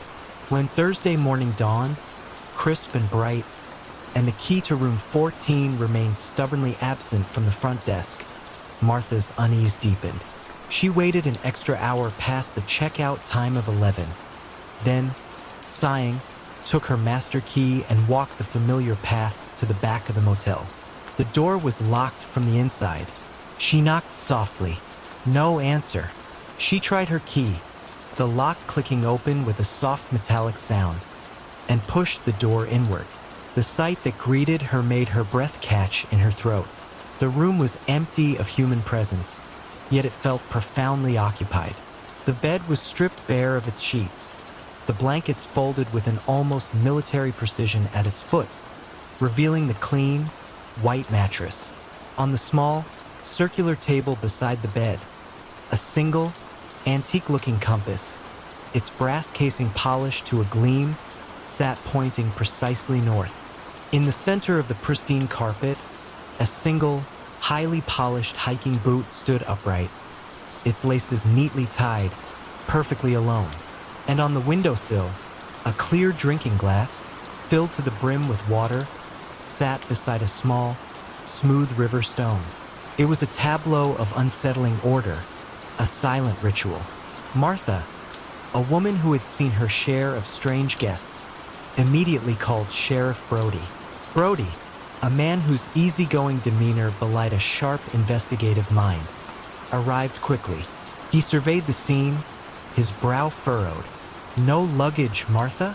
Nothing in the closet. He checked the small wardrobe, the drawers, the bathroom. Nothing. No toothbrush, no change of clothes, no wallet, no papers. The man had seemingly arrived with nothing but the clothes on his back and the mysterious objects he now left behind. The car, too, was empty save for an instruction manual. The only other item found was tucked beneath the mattress. A single, meticulously folded sheet of paper. On it, drawn in fine black ink, were a series of intricate, abstract symbols, resembling neither a known language nor a simple doodle. They looked like a sequence of nested geometric shapes, overlaid with faint, angular lines that seemed to guide the eye from one symbol to the next, like a very complex flowchart or an alien script. It offered no explanation, only more questions. Sheriff Brody initiated a broader investigation. The rental car company confirmed Mr. Silas had indeed rented the Ford Tempo from a depot in Seattle 2 days before his arrival in Havenwood. The car was returned to a different depot in Portland 3 days after he checked into the motel. The person who returned it matched the general description of Mr. Silas, but the clerk couldn't definitively identify him from a police sketch drawn from Martha's memory, noting only that he was a quiet fellow. There was no paper trail for a Mr. Silas in any state or national database. His fingerprints, taken from the water glass, yielded no matches. He was, in every sense, a ghost. The symbols on the paper were sent to experts, cryptographers, linguists, even art historians. None could decipher them. They weren't a known code, not a recognized alphabet, and didn't appear to be a common cipher. Some speculated it was a highly personal message, perhaps a complex memory aid, or even an elaborate piece of performance art. The compass, the lone boot, the glass of water, the river stone, were they elements of a personal ceremony, a coded signal, or something even more profoundly bizarre? One theory that gained quiet traction was that Mr. Silas was not his real name, and his stay in Havenwood was merely a waypoint. Perhaps he was a courier for a clandestine organization, the items in the room a dead drop or a signal to a contact, indicating success or failure. The precise arrangement suggested a deliberate, almost ritualistic action, perhaps designed to convey specific information without words, or simply to mark his passage in a deeply personal, symbolic way. Another unsettling possibility was that he had somehow disappeared from the room, not through the door or window, but through an inexplicable means, leaving behind a farewell puzzle. Despite extensive searches of the surrounding forests and local areas, no trace of Mr. Silas or any discarded belongings was ever found. The rental car was a dead end. The symbols remained an unsolvable riddle. To this day, the quiet enigma of room 14 lingers in Havenwood, a testament to the man who arrived with nothing, left behind a cryptic, artistic statement, and then vanished as if swallowed by the very air he breathed, leaving Sheriff Brody and Martha Jenkins forever pondering the silent message. High in the remote, snow-capped peaks of the Swiss Alps, nestled within a stark, minimalist research station, Dr. Alastair Finch, a reclusive theoretical mathematician whose life was a silent devotion to the unobservable symmetries of higher dimensions, was found lifeless at his pristine desk. His passing was peaceful, his gaze fixed on a small, obsidian tablet in his hand. Yet, the tablet, cold to the touch and seemingly devoid of any power source, projected into the air above it a perfect, glowing geometric construct. A complex, constantly folding and unfolding shape that defied the laws of three-dimensional space, its angles and vertices shifting with a silent, mesmerizing fluidity. What impossible geometry had Dr. Finch finally glimpsed, and what profound, shifting truth did this living equation reveal about his final, tranquil moments? It was a brilliant, wind-scoured morning in April of 2008 when the university team arrived at the Alpine Research Station. Dr. Alastair Finch was a legend in his field, a man whose abstract mathematical theories bordered on philosophy, often impenetrable to all but a handful of colleagues. His station, a sleek, self-sufficient structure clinging to a rocky outcrop, was designed for absolute isolation, his communion solely with numbers and theoretical constructs. When his automated satellite link failed to transmit his weekly data packet for the third consecutive time, a cautious concern escalated to an urgent dispatch. The airlock door, usually hermetically sealed, was slightly ajar, rattling faintly in the thin, biting wind. Inside, the station was impeccably ordered, every surface gleaming, every piece of complex equipment humming softly. Dr. Finch sat upright at his primary workstation, his body still, his head tilted slightly, as if in contemplation. A single, focused beam of light from his desk lamp illuminated his face, serene and utterly devoid of distress. He appeared to have simply ceased, mid-thought. The preliminary medical assessment, conducted by the accompanying Alpine rescue physician, indicated a sudden, massive cerebral hemorrhage, a swift and painless end. But then, the projection. Clutched loosely in Dr. Finch's right hand was a small, perfectly smooth tablet, crafted from what appeared to be polished black obsidian. It was no larger than a deck of cards, yet it possessed an unnerving weight. It radiated no heat, produced no sound, and showed no discernible signs of power. Yet, from its surface, suspended in the air above it, shimmered a breathtaking, glowing construct. It was a three-dimensional shape, but one that continuously folded and unfolded upon itself, its faces and edges morphing, disappearing, and reappearing in patterns that defied Euclidean geometry. It was a kaleidoscope of impossible angles and nonlinear movement, a silent, constantly evolving hypercube of light, mesmerizing and profoundly disorienting to behold. Inspector Werner Braun, a man known for his unflappable demeanor and reliance on empirical evidence, was flown in. He stared at the shimmering projection, a flicker of bewilderment in his eyes. The tablet, when carefully removed from Finch's hand, continued its impossible display, proving it was not a trick of light or a residual neural impression. Its surface was cold, dead to touch, yet the projection pulsed with an inner light, casting faint, colorful shadows on the pristine desk. Mathematicians and theoretical physicists from Zurich and Geneva were immediately consulted. They analyzed the geometry projected from the tablet, frantically scribbling notes, their faces a mixture of awe and profound frustration. The construct embodied principles of non-manifold geometry, impossible tessellations, and what one physicist nervously described as a glimpse into a true higher dimension, rendered visible. The mathematical equations required to describe such a shape were beyond current human computation, let alone its stable, continuous manifestation. They couldn't explain how the tablet was generating it, or indeed, how the geometry could exist at all within our perceivable space. It seemed to defy the fundamental rules of the universe. Dr. Finch's extensive journals, filled with intricate equations and philosophical musings, offered tantalizing, yet ultimately inconclusive, clues. He had been working on a grand unified geometry, a theory that posited the universe was built upon a hidden, constantly evolving set of higher dimensional mathematical structures that occasionally bled through into our reality. He had hypothesized about a hypergeometric compass, a theoretical device that could not only detect these structures but perhaps even interact with them. His final entries grew increasingly intense, speaking of the veil thinning and the pure form of existence.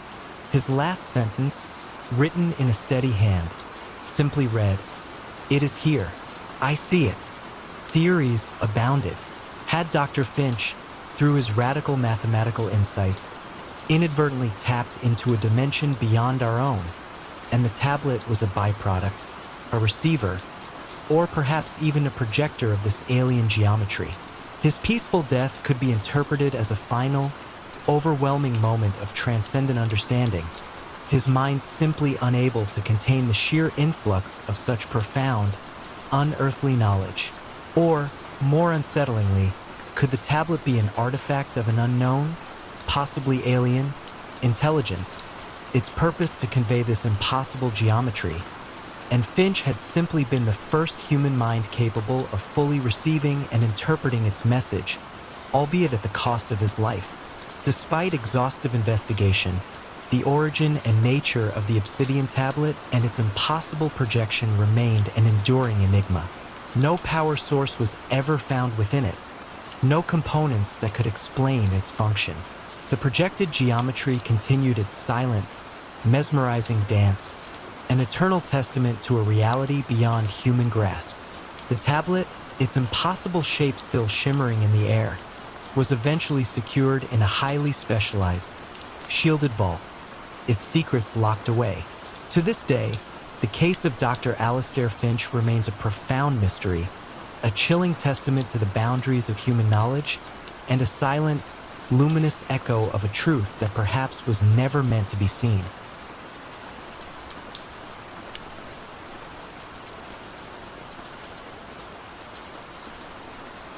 The old Elmwood Manor, shrouded in climbing ivy and whispered tales, stood silently on a secluded hill overlooking the sleepy English village of Ashworth. It had been unoccupied for decades, its grandeur slowly succumbing to the creeping embrace of nature and neglect. Yet, one crisp November morning in 1993, a local rambler, venturing off the beaten path, noticed something amiss. A faint light glowing from an upper window, a sight impossible given the manor's long abandonment and lack of electricity. What or who was illuminating the long darkened halls of Elmwood, and what forgotten tragedy was about to reveal itself within its decaying walls? Curiosity, a potent force in quiet villages, quickly spread. Constable Ben Carter, a young officer whose biggest cases usually involved stray sheep, was dispatched to investigate. The air around the manor was still and cold, carrying the damp scent of fallen leaves. As he approached the imposing oak front door, which stood slightly ajar, the faint light vanished. The silence that followed was profound, broken only by the creak of the ancient timbers and the rustle of leaves underfoot. Stepping inside, Carter found himself in a vast, dust-choked hall, the once opulent tapestries now ragged shrouds. Yet, there was a strange warmth in the air, a distinct absence of the pervasive cold that permeated the rest of the derelict house. He ascended the grand, sweeping staircase, its banisters smooth with age, towards the source of the fleeting light. The upper floor was a maze of echoing rooms, each more derelict than the last. He eventually located the room with the illuminated window, a master bedroom, still furnished with a four-poster bed and a dressing table, though everything was covered in a thick layer of dust.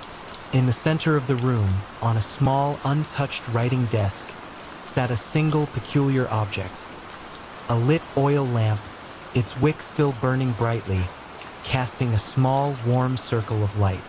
Beside it, perfectly preserved and unmarred by time, lay a single unsent letter, its envelope unsealed and addressed to my dearest Eleanor.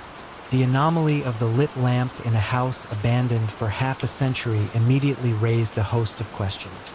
How could it still be burning? The oil reservoir was nearly full, and the wick showed little sign of significant wear. It was a physical impossibility, defying the laws of combustion and time. Carter cautiously examined the letter. The handwriting was elegant, almost artistic, and dated September 27th, 1938. The contents of the letter, however, were far more disturbing than any supernatural phenomenon. The letter, penned by a Lord Alastair, spoke of a terrible secret, a desperate pact, and an impending journey from which he might not return. It referenced a breach of contract and a debt to be paid, hinting at a clandestine organization and a fate he could not escape. He urged Eleanor to forget him, to live a full life, but concluded with a cryptic promise. When the clock stops, the truth begins to surface, and the lamp will light the way. It was a farewell, a confession, and a chilling prophecy all rolled into one. The historical records showed that Elmwood Manor had indeed been the ancestral home of Lord Alastair Croft and his wife, Lady Eleanor, until 1938. In that year, Lord Alastair had vanished without a trace. His disappearance was widely publicized at the time, sparking a massive but ultimately fruitless search. His wife, Eleanor, had lived on in the manor for several years, a reclusive figure, before eventually selling the property and moving away, never to return. The official conclusion was that Lord Alastair had absconded due to mounting debts or perhaps eloped with a secret lover, though no evidence ever supported these theories. The local police contacted forensic experts, baffled by the lamp. They found no discernible trickery, no hidden fuel lines, no advanced mechanism. It was simply an antique oil lamp, functioning as it should, yet its continuous burn for decades was utterly unexplainable. This detail made the unmailed letter not just a historical curiosity, but a profound and unsettling mystery. Think of the layers of this enigma. A man vanishes, leaving behind a letter full of dark hints, a prophecy of a lamp lighting the way, and then, nearly 6 decades later, the lamp inexplicably fulfills that prophecy. The clock stopping mentioned in the letter also became a point of morbid fascination. The grandfather clock in the manor's main hall had indeed stopped at precisely 3 o'clock, its pendulum frozen decades ago. Was this a mere coincidence, or another piece of Lord Alastair's macabre puzzle? The theories around Lord Alastair's disappearance, once confined to mundane explanations, now took on a more sinister hue. Was he a victim of a secret society, silenced for his transgressions, his body perhaps hidden somewhere within the vast estate? Or was he involved in espionage, his debt a reference to national secrets, forcing him into a permanent disappearance? The elegance of the letter and the chilling precision of the prophecy suggested a man who knew his fate, who understood he was walking into an inescapable trap. The last known moments of Lord Alastair Croft, according to his staff at the time, involved him returning from London late one evening, agitated and withdrawn. He had spent hours in his study, writing before dismissing everyone for the night. He was never seen again. The unmailed letter was his final communication, a chilling echo from the past, waiting for the precise, impossible moment to reveal itself. The mystery of Elmwood Manor, the phantom light, and the unmailed letter of Lord Alastair Croft continued to haunt Ashworth. The manor, once merely abandoned, now felt imbued with a spectral presence, a silent sentinel holding the secrets of a vanishing man. The lamp was eventually taken for further study, but its impossible burn remained unexplained. To this day, the letter sits in a police archive, a fragile piece of paper holding the last, desperate words of a man swallowed by an unknown, decades-long silence, leaving behind only the cryptic promise of a burning lamp and a profound, lingering question. On a stormy night in March of 2001, a small, battered fishing vessel, the Sea Witch, washed ashore near the coastal village of Port Isaac, Cornwall, its hull stove in, its sails shredded, and its lone occupant, a reclusive cartographer named Elias Thorne, found dead in the cabin, seemingly of natural causes. Yet, clutched in his hand was not a sextant or a logbook, but a meticulously hand-drawn map depicting an island that did not exist on any nautical chart, its shores dotted with impossible landmarks and strange, glowing symbols. What compelled Thorn to chart a phantom land? And did this pursuit lead him to a knowledge so profound or so dangerous that it became his final, silent companion in death? The gale had raged for 2 days, battering the rugged Cornish coast with relentless fury. Local fishermen, accustomed to the sea's wrath, had watched the storm with grim faces, knowing that some might not return. When the sea witch, Elias Thorne's boat, was spotted grounded on the rocks at first light, a wave of foreboding swept through Port Isaac. Thorne was an enigma. A man who had arrived in the village 5 years prior, purchased the Sea Witch, and spent his days charting the obscure, often perilous, coastal waters, driven by a quiet, almost obsessive, scholarly pursuit. He was known for his vast collection of antique maps and his singular focus on overlooked maritime histories. The Coast Guard and local authorities reached the Sea Witch quickly, scaling the slippery rocks to reach the listing vessel. Elias Thorne was found in his small cabin, slumped over a chart table, a look of serene contentment on his face. There were no signs of struggle, no obvious injuries. The cabin, despite the chaos outside, was remarkably intact.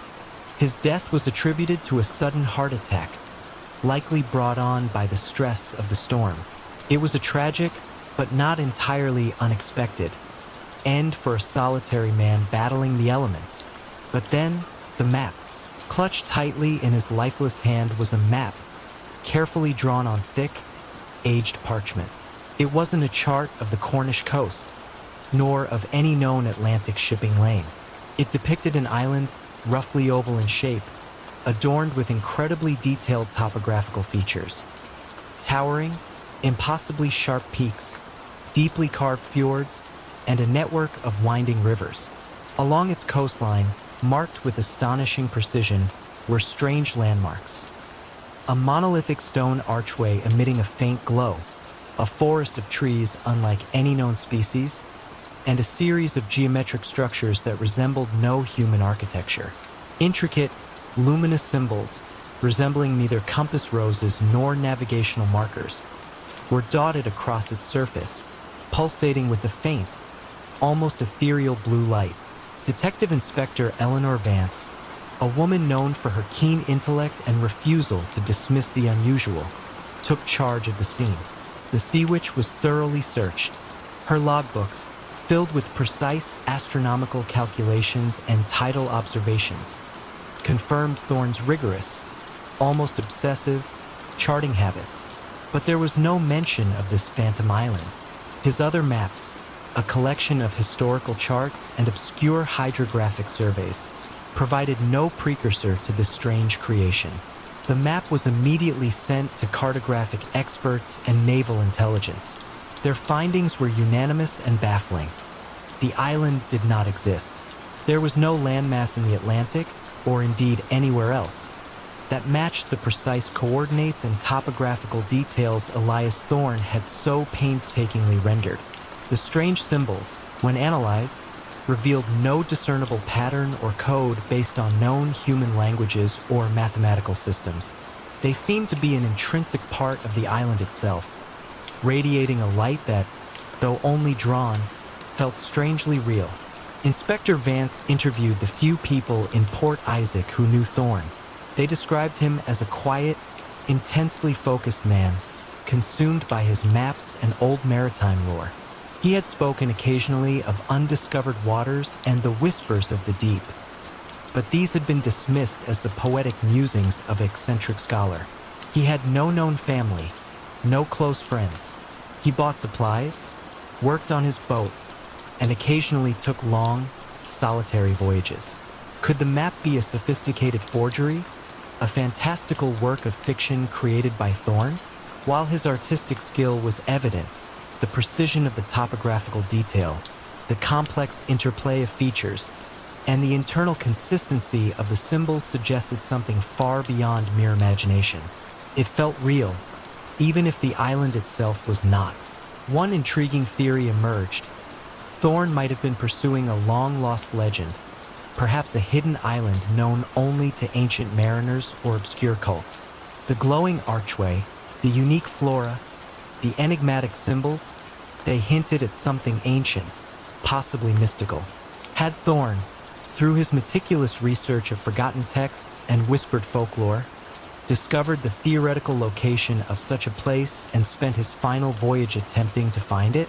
The Sea Witch's damaged hull and shredded sails spoke of a desperate struggle against the storm, perhaps a final, futile push towards an impossible destination. Another, more unsettling, possibility suggested that Thorne had indeed found something. Not necessarily a physical island, but perhaps an anomaly, a temporal or spatial distortion at sea, which manifested as the Phantom Island in his mind. The map, then, was not a chart of a physical place, but a record of an experience beyond human comprehension, an encounter that perhaps overwhelmed him. His serene death could be interpreted as the peace of a man who had finally seen what he sought, or perhaps what he was never meant to see. To this day, the map of the unseen island remains a profound mystery, carefully preserved in a file in the Cornish police archives. The Sea Witch was eventually salvaged and sold, but the legend of Elias Thorne, the cartographer who charted a phantom land, endures in Port Isaac, a testament to a man whose final journey led him to an impossible destination, and a knowledge that he took with him into the deep, silent sea.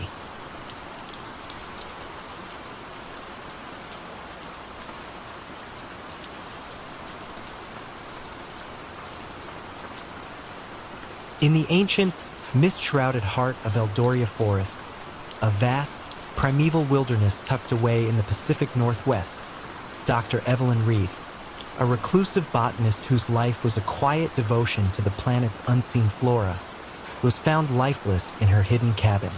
Her meticulous journals lay open, filled with detailed sketches of known species, but beside her, on a scarred wooden table, lay a single, impossibly vibrant flower, its petals pulsating with an ethereal, internal light, unlike any known to science. What impossible botanical secret had Dr. Reed discovered in her solitary vigil?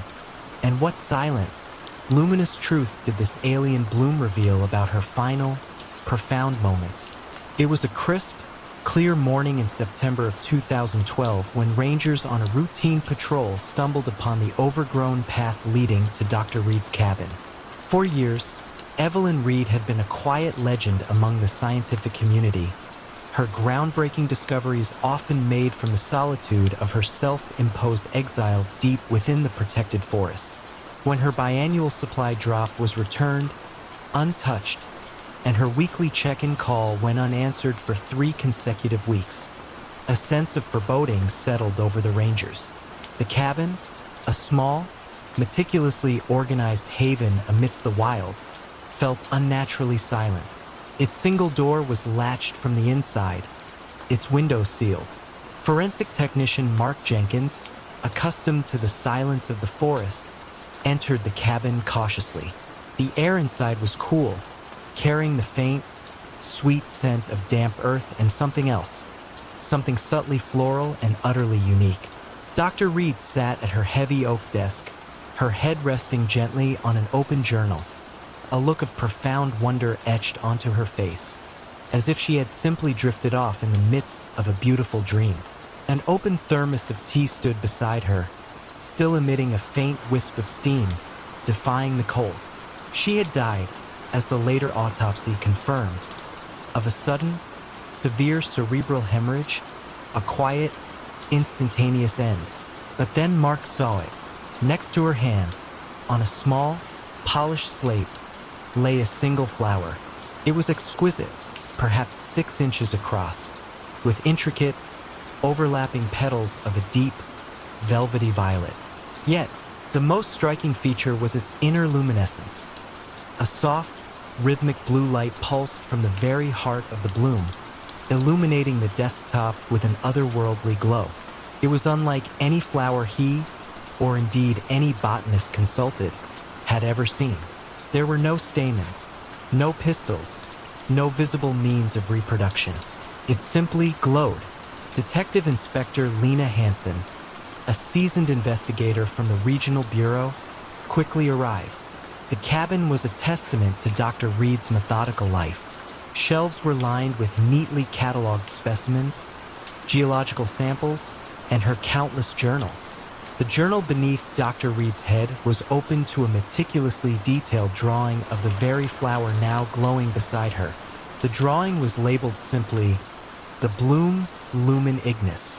Her final entry, dated the day of her death, was written in a steady hand, bordering on ecstatic.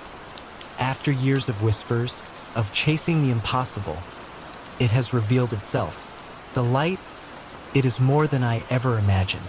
A true singularity. The entry ended abruptly, mid-sentence, almost as if she had been interrupted by the very phenomenon she was describing. The luminescent flower became the central enigma. Botanists from around the world were consulted. They confirmed that its cellular structure, while plant-like, was entirely unique, defying classification into any known family, genus, or species. Its luminescence was not bioluminescence, but an intrinsic, cold light, a phenomenon that could not be explained by any known chemical or biological process. It felt cool to the touch, and its faint, sweet aroma was subtly intoxicating, yet harmless. Its origins were completely untraceable. No similar flora had ever been documented in Eldoria Forest or anywhere else on Earth. Inspector Hansen's investigation into Dr. Reed's life offered few answers. She was utterly devoted to her work, a solitary figure with no known enemies, no financial woes, and no family. Her correspondence consisted mostly of academic papers and occasional supply orders. She had spent decades exploring the most remote corners of Eldoria Forest, convinced that the ancient, untouched ecosystem held secrets yet to be unveiled. Her notes hinted at folklore surrounding spirit lights deep within the forest, and ancient tales of plants that could grant visions or transcend physical laws. Theories began to emerge, ranging from the scientific to the speculative. Could Dr. Reed have discovered a truly alien plant, perhaps a spore carried to Earth by a meteorite and found only in this unique, isolated ecosystem? The sudden, fatal cerebral hemorrhage could be an extreme physiological reaction to prolonged exposure to the flower's unique properties, perhaps a form of energetic overload, or even a subtle, unknown toxin. Another, more mystical, possibility suggested that the flower was not merely a plant, but a manifestation of the forest itself, a sentient entity that chose to reveal itself to Dr. Reed at the culmination of her life's work. The serene look on her face, her final, unfinished entry speaking of singularity, hinted at a profound, almost spiritual, encounter, a moment of ultimate understanding that perhaps transcended the physical realm. Her death, in this context, was not a tragedy, but a final, peaceful transition. Despite extensive searches of the surrounding forest, no other lumen ignis blooms were ever found.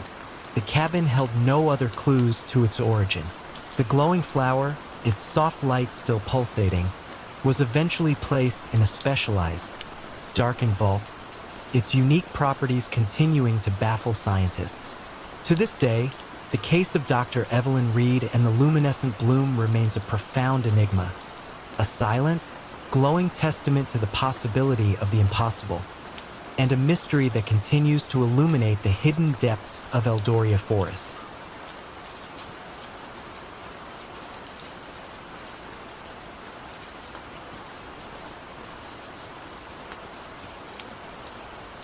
In the tranquil spring of 1965, the remote Vermont community of Oak Haven began to notice a subtle yet persistent disturbance. A low, resonant hum, barely audible at first, seemed to emanate from somewhere deep within the earth, growing steadily over weeks until it permeated every quiet corner of their lives. What was the true source of this unnerving, pervasive vibration? And why did it seem to be intimately connected to the sudden, inexplicable disappearance of the town's most brilliant, yet reclusive resident? Oak Haven was a place largely untouched by the wider world, a self-sufficient village where time seemed to move at a gentler pace. Its isolation was part of its charm, a quietude broken only by the chirping of crickets or the rustle of leaves. So, when the hum began, it was easily dismissed. A distant logging truck, perhaps. A new generator at the power station miles away. But as days turned into weeks, the hum deepened, gaining a strange, almost organic quality. It wasn't a mechanical whir. It was a low, vibrational thrum that seemed to sink into the very bones, particularly noticeable in the dead of night, when all other sounds had faded. Some likened it to a giant, unseen bell resonating beneath the granite foundations of the Green Mountains. Sheriff Marty Green, a pragmatic woman new to Oakhaven, initially received complaints with a polite skepticism. Farmers reported their livestock acting strangely, dogs howling at the empty sky, birds taking erratic flight patterns. Residents spoke of sleepless nights, a constant pressure behind their ears, and a vague sense of unease. Marty, however, couldn't hear it herself, at least not at first. Her predecessor, Sheriff Thorne, had often spoken of the town's resident genius, Dr. Alistair Finch, as a man whose brilliance bordered on eccentricity. Finch, a theoretical physicist who had once worked on classified government projects, had retired to Oakhaven 20 years prior, building a heavily fortified, isolated compound on the outskirts of town, where he continued his enigmatic research in utter seclusion. It was when the hum became undeniable, even to Marty, that her attention turned to Dr. Finch. The hum was now a constant, palpable presence, vibrating through the floors of the general store, rattling loose panes of glass in older homes. And it seemed strongest, almost overwhelmingly so, near Finch's heavily wooded property. Local gossip, already prone to exaggeration when it came to Finch, began to suggest he was somehow involved, his strange experiments perhaps having gone awry. You might imagine the townspeople's growing frustration, their simple lives now shadowed by this unseen, unheard by some phenomenon. Marty decided a visit to Dr. Finch was in order, despite his well-known aversion to visitors. On a crisp May morning, she drove the winding, gravel road to his estate. The hum grew steadily louder with every mile, becoming a deep, low throb that resonated through the metal of her patrol car. As she approached the formidable gates of his compound, the sound was intense, a physical presence that seemed to push against her eardrums. The gates were unusually ajar. A sense of quiet desolation hung over the property, rather than the usual hum of unseen machinery. Marty pushed the heavy oak front door, finding it unlocked. "Dr. Finch?" she called out, her voice swallowed by the oppressive silence within. A silence made all the more profound by the thrumming that still vibrated through the floorboards beneath her feet. The house was dark, the curtains drawn. Finch's lab, a chaotic marvel of wires, glowing tubes, and half-assembled contraptions, was strangely still. A bank of power generators, usually whirring, were silent, yet the pervasive hum of the ground seemed to amplify here, a low groan rising from beneath the very floor. Dr. Finch was nowhere to be found. His expensive scientific instruments lay untouched, his desk covered in complex mathematical equations scrawled on loose sheets of paper. But in the center of a large circular workbench, amidst soldering irons and oscilloscopes, was a peculiar half-built device. A large, intricate copper coil, partially encased in a strange, non-metallic material, aimed directly downwards, seemingly into the earth beneath the lab. Beside it, weighted down by a heavy brass ruler, was a single folded note, written in Dr. Finch's precise, almost microscopic hand. The note was brief, chillingly so. It simply read, "The frequency has found its home. I follow where it leads." Beneath the words was a final schematic, far more complex than anything else in the room. It depicted not a machine, but a representation of wave patterns converging at a single, precise point directly beneath the lab, labeled Omega. The police investigation that followed yielded no answers. There were no signs of forced entry, no struggle. Dr. Finch's car was still in the garage. His finances were in order. It was as if he had simply walked into the earth, following the very hum that had consumed Oakhaven. His cryptic note and the half-built device pointing downwards only deepened the enigma. For another week, the hum persisted, peaking in intensity around Finch's abandoned compound, almost vibrating the remaining windows out of their frames. Then, as suddenly as it had arrived, it began to wane, slowly at first, then fading entirely over 2 days, leaving Oakhaven in an unsettling, almost deafening silence. The relief was palpable, but it was tinged with a profound sense of bewilderment and loss. Was Dr. Finch driven to madness by some unseen geological phenomenon, believing it to be a call only he could answer? Or had his decades of esoteric research finally allowed him to tap into a genuine, unknown natural resonance, perhaps even a pathway to another dimension or a deeper layer of reality, and he had simply stepped through? His final known moments were spent in frantic, isolated work, chasing a frequency that only he seemed truly attuned to, leaving behind a legacy of unanswered questions and a chilling note. The case of Dr. Alistair Finch and the Oakhaven hum remains a haunting testament to the boundaries of human knowledge and the profound secrets that may lie just beneath our feet. In the unforgiving vastness of the North Atlantic, far from established shipping lanes, a chilling anomaly began to haunt the airwaves in the early spring of 1963.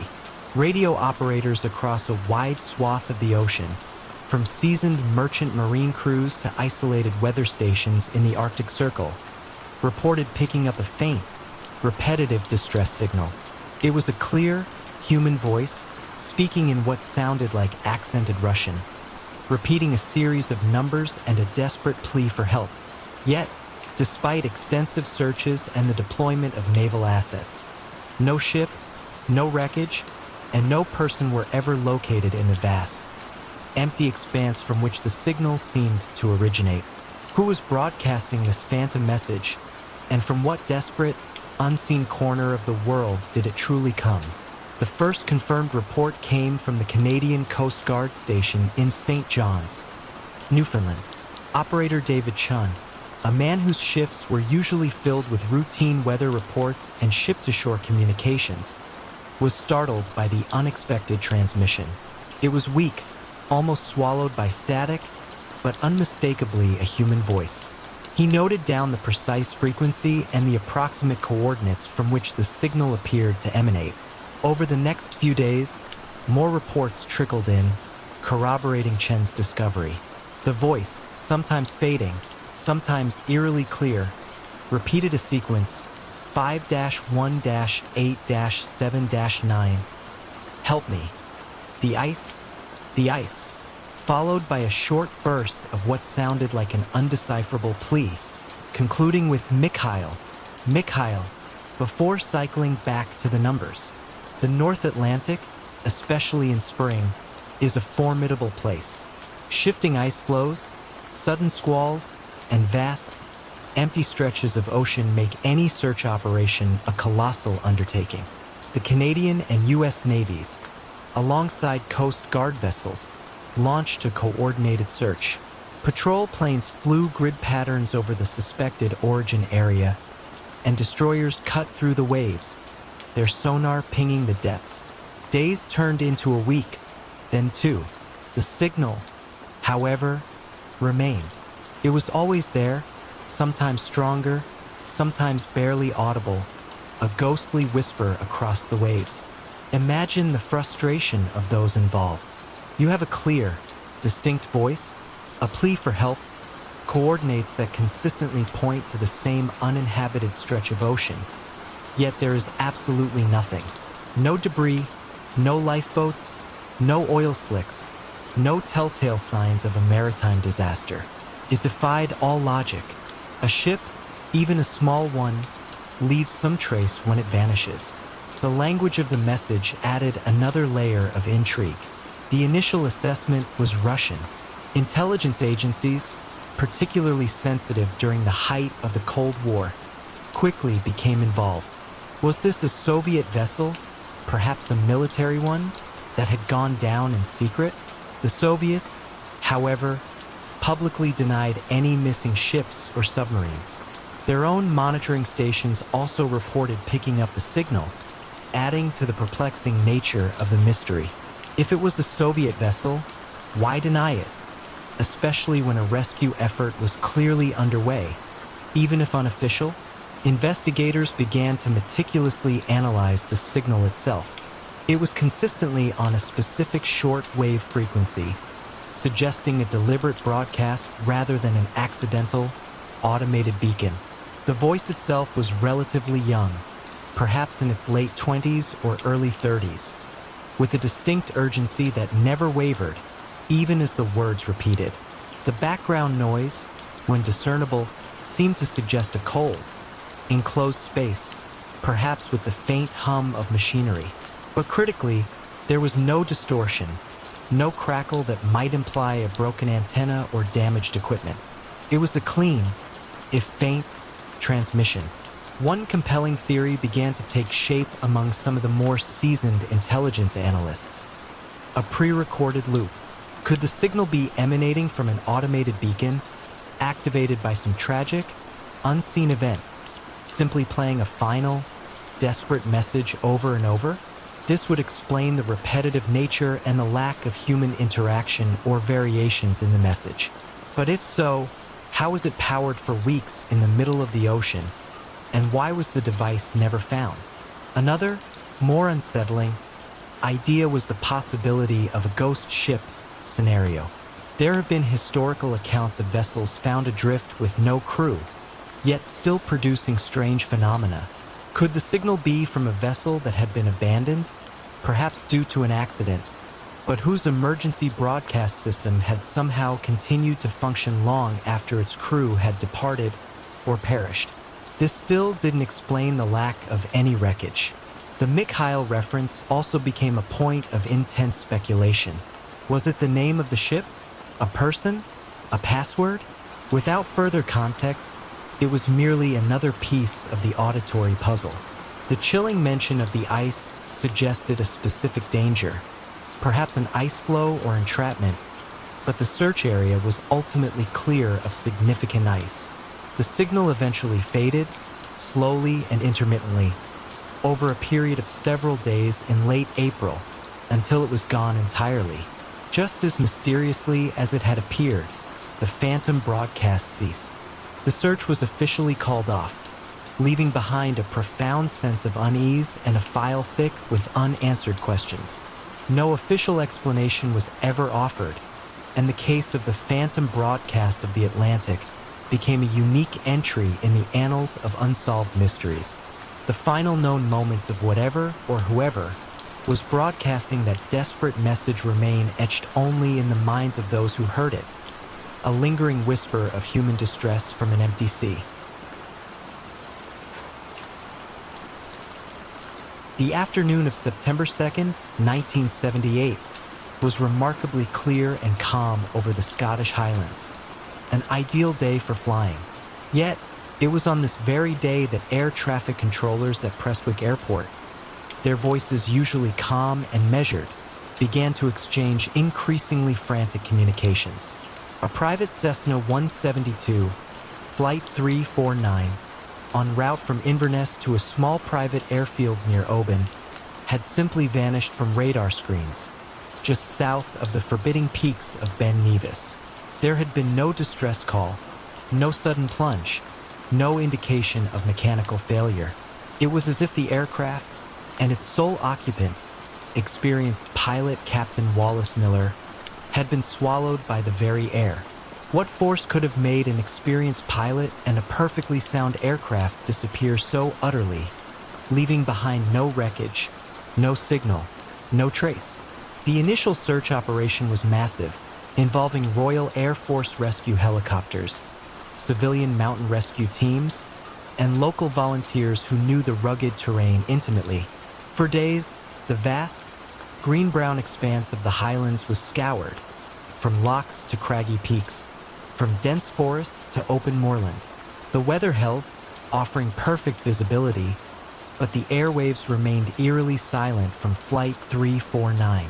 Captain Miller was a well-respected figure in the local aviation community, known for his meticulous pre-flight checks and his cautious approach to flying. He wasn't a risk-taker, and his Cessna, though not brand new, was well-maintained and had recently passed its annual inspection. As the days turned into weeks, the hope of finding Captain Miller or any part of his aircraft began to wane.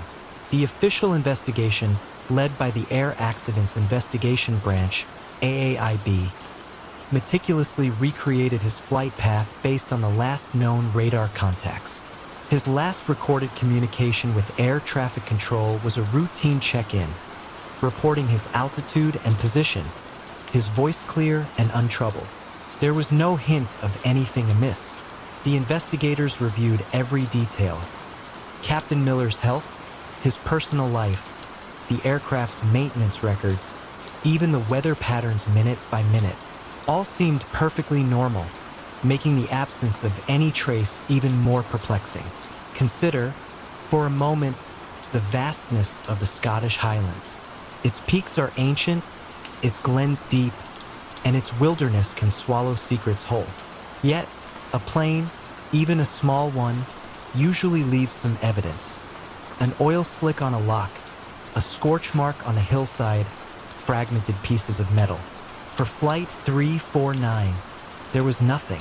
It was as if the aircraft had passed through a veil, transitioning from existence to non-existence without so much as a whisper. One intriguing, if fleeting, detail emerged from the control tower logs. Approximately 2 minutes before Flight 349's disappearance from radar, an air traffic controller reported a very faint, almost ghostly, secondary radar blip appearing momentarily near Flight 349's position. It was too weak to be a definitive aircraft signature, and it vanished almost immediately, attributed at the time to atmospheric interference or a transient radar anomaly.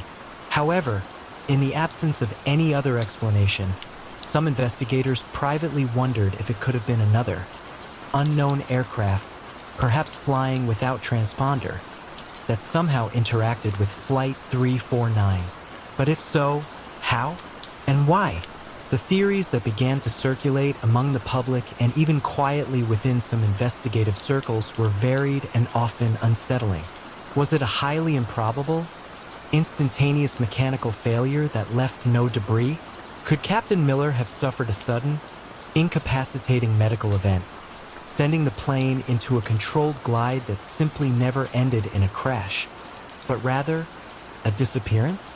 Some speculated about a deliberate act, though Captain Miller had no known enemies, no financial woes, and no history of mental distress.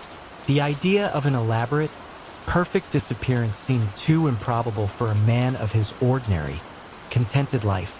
The most persistent, and perhaps most disturbing, theory involved a phenomenon sometimes referred to as a ghost plane or a disappearing act. There have been extremely rare cases in aviation history where aircraft have seemingly vanished without a trace, leaving no wreckage. These cases often defy conventional explanation, pushing the boundaries of what is understood about flight and physics.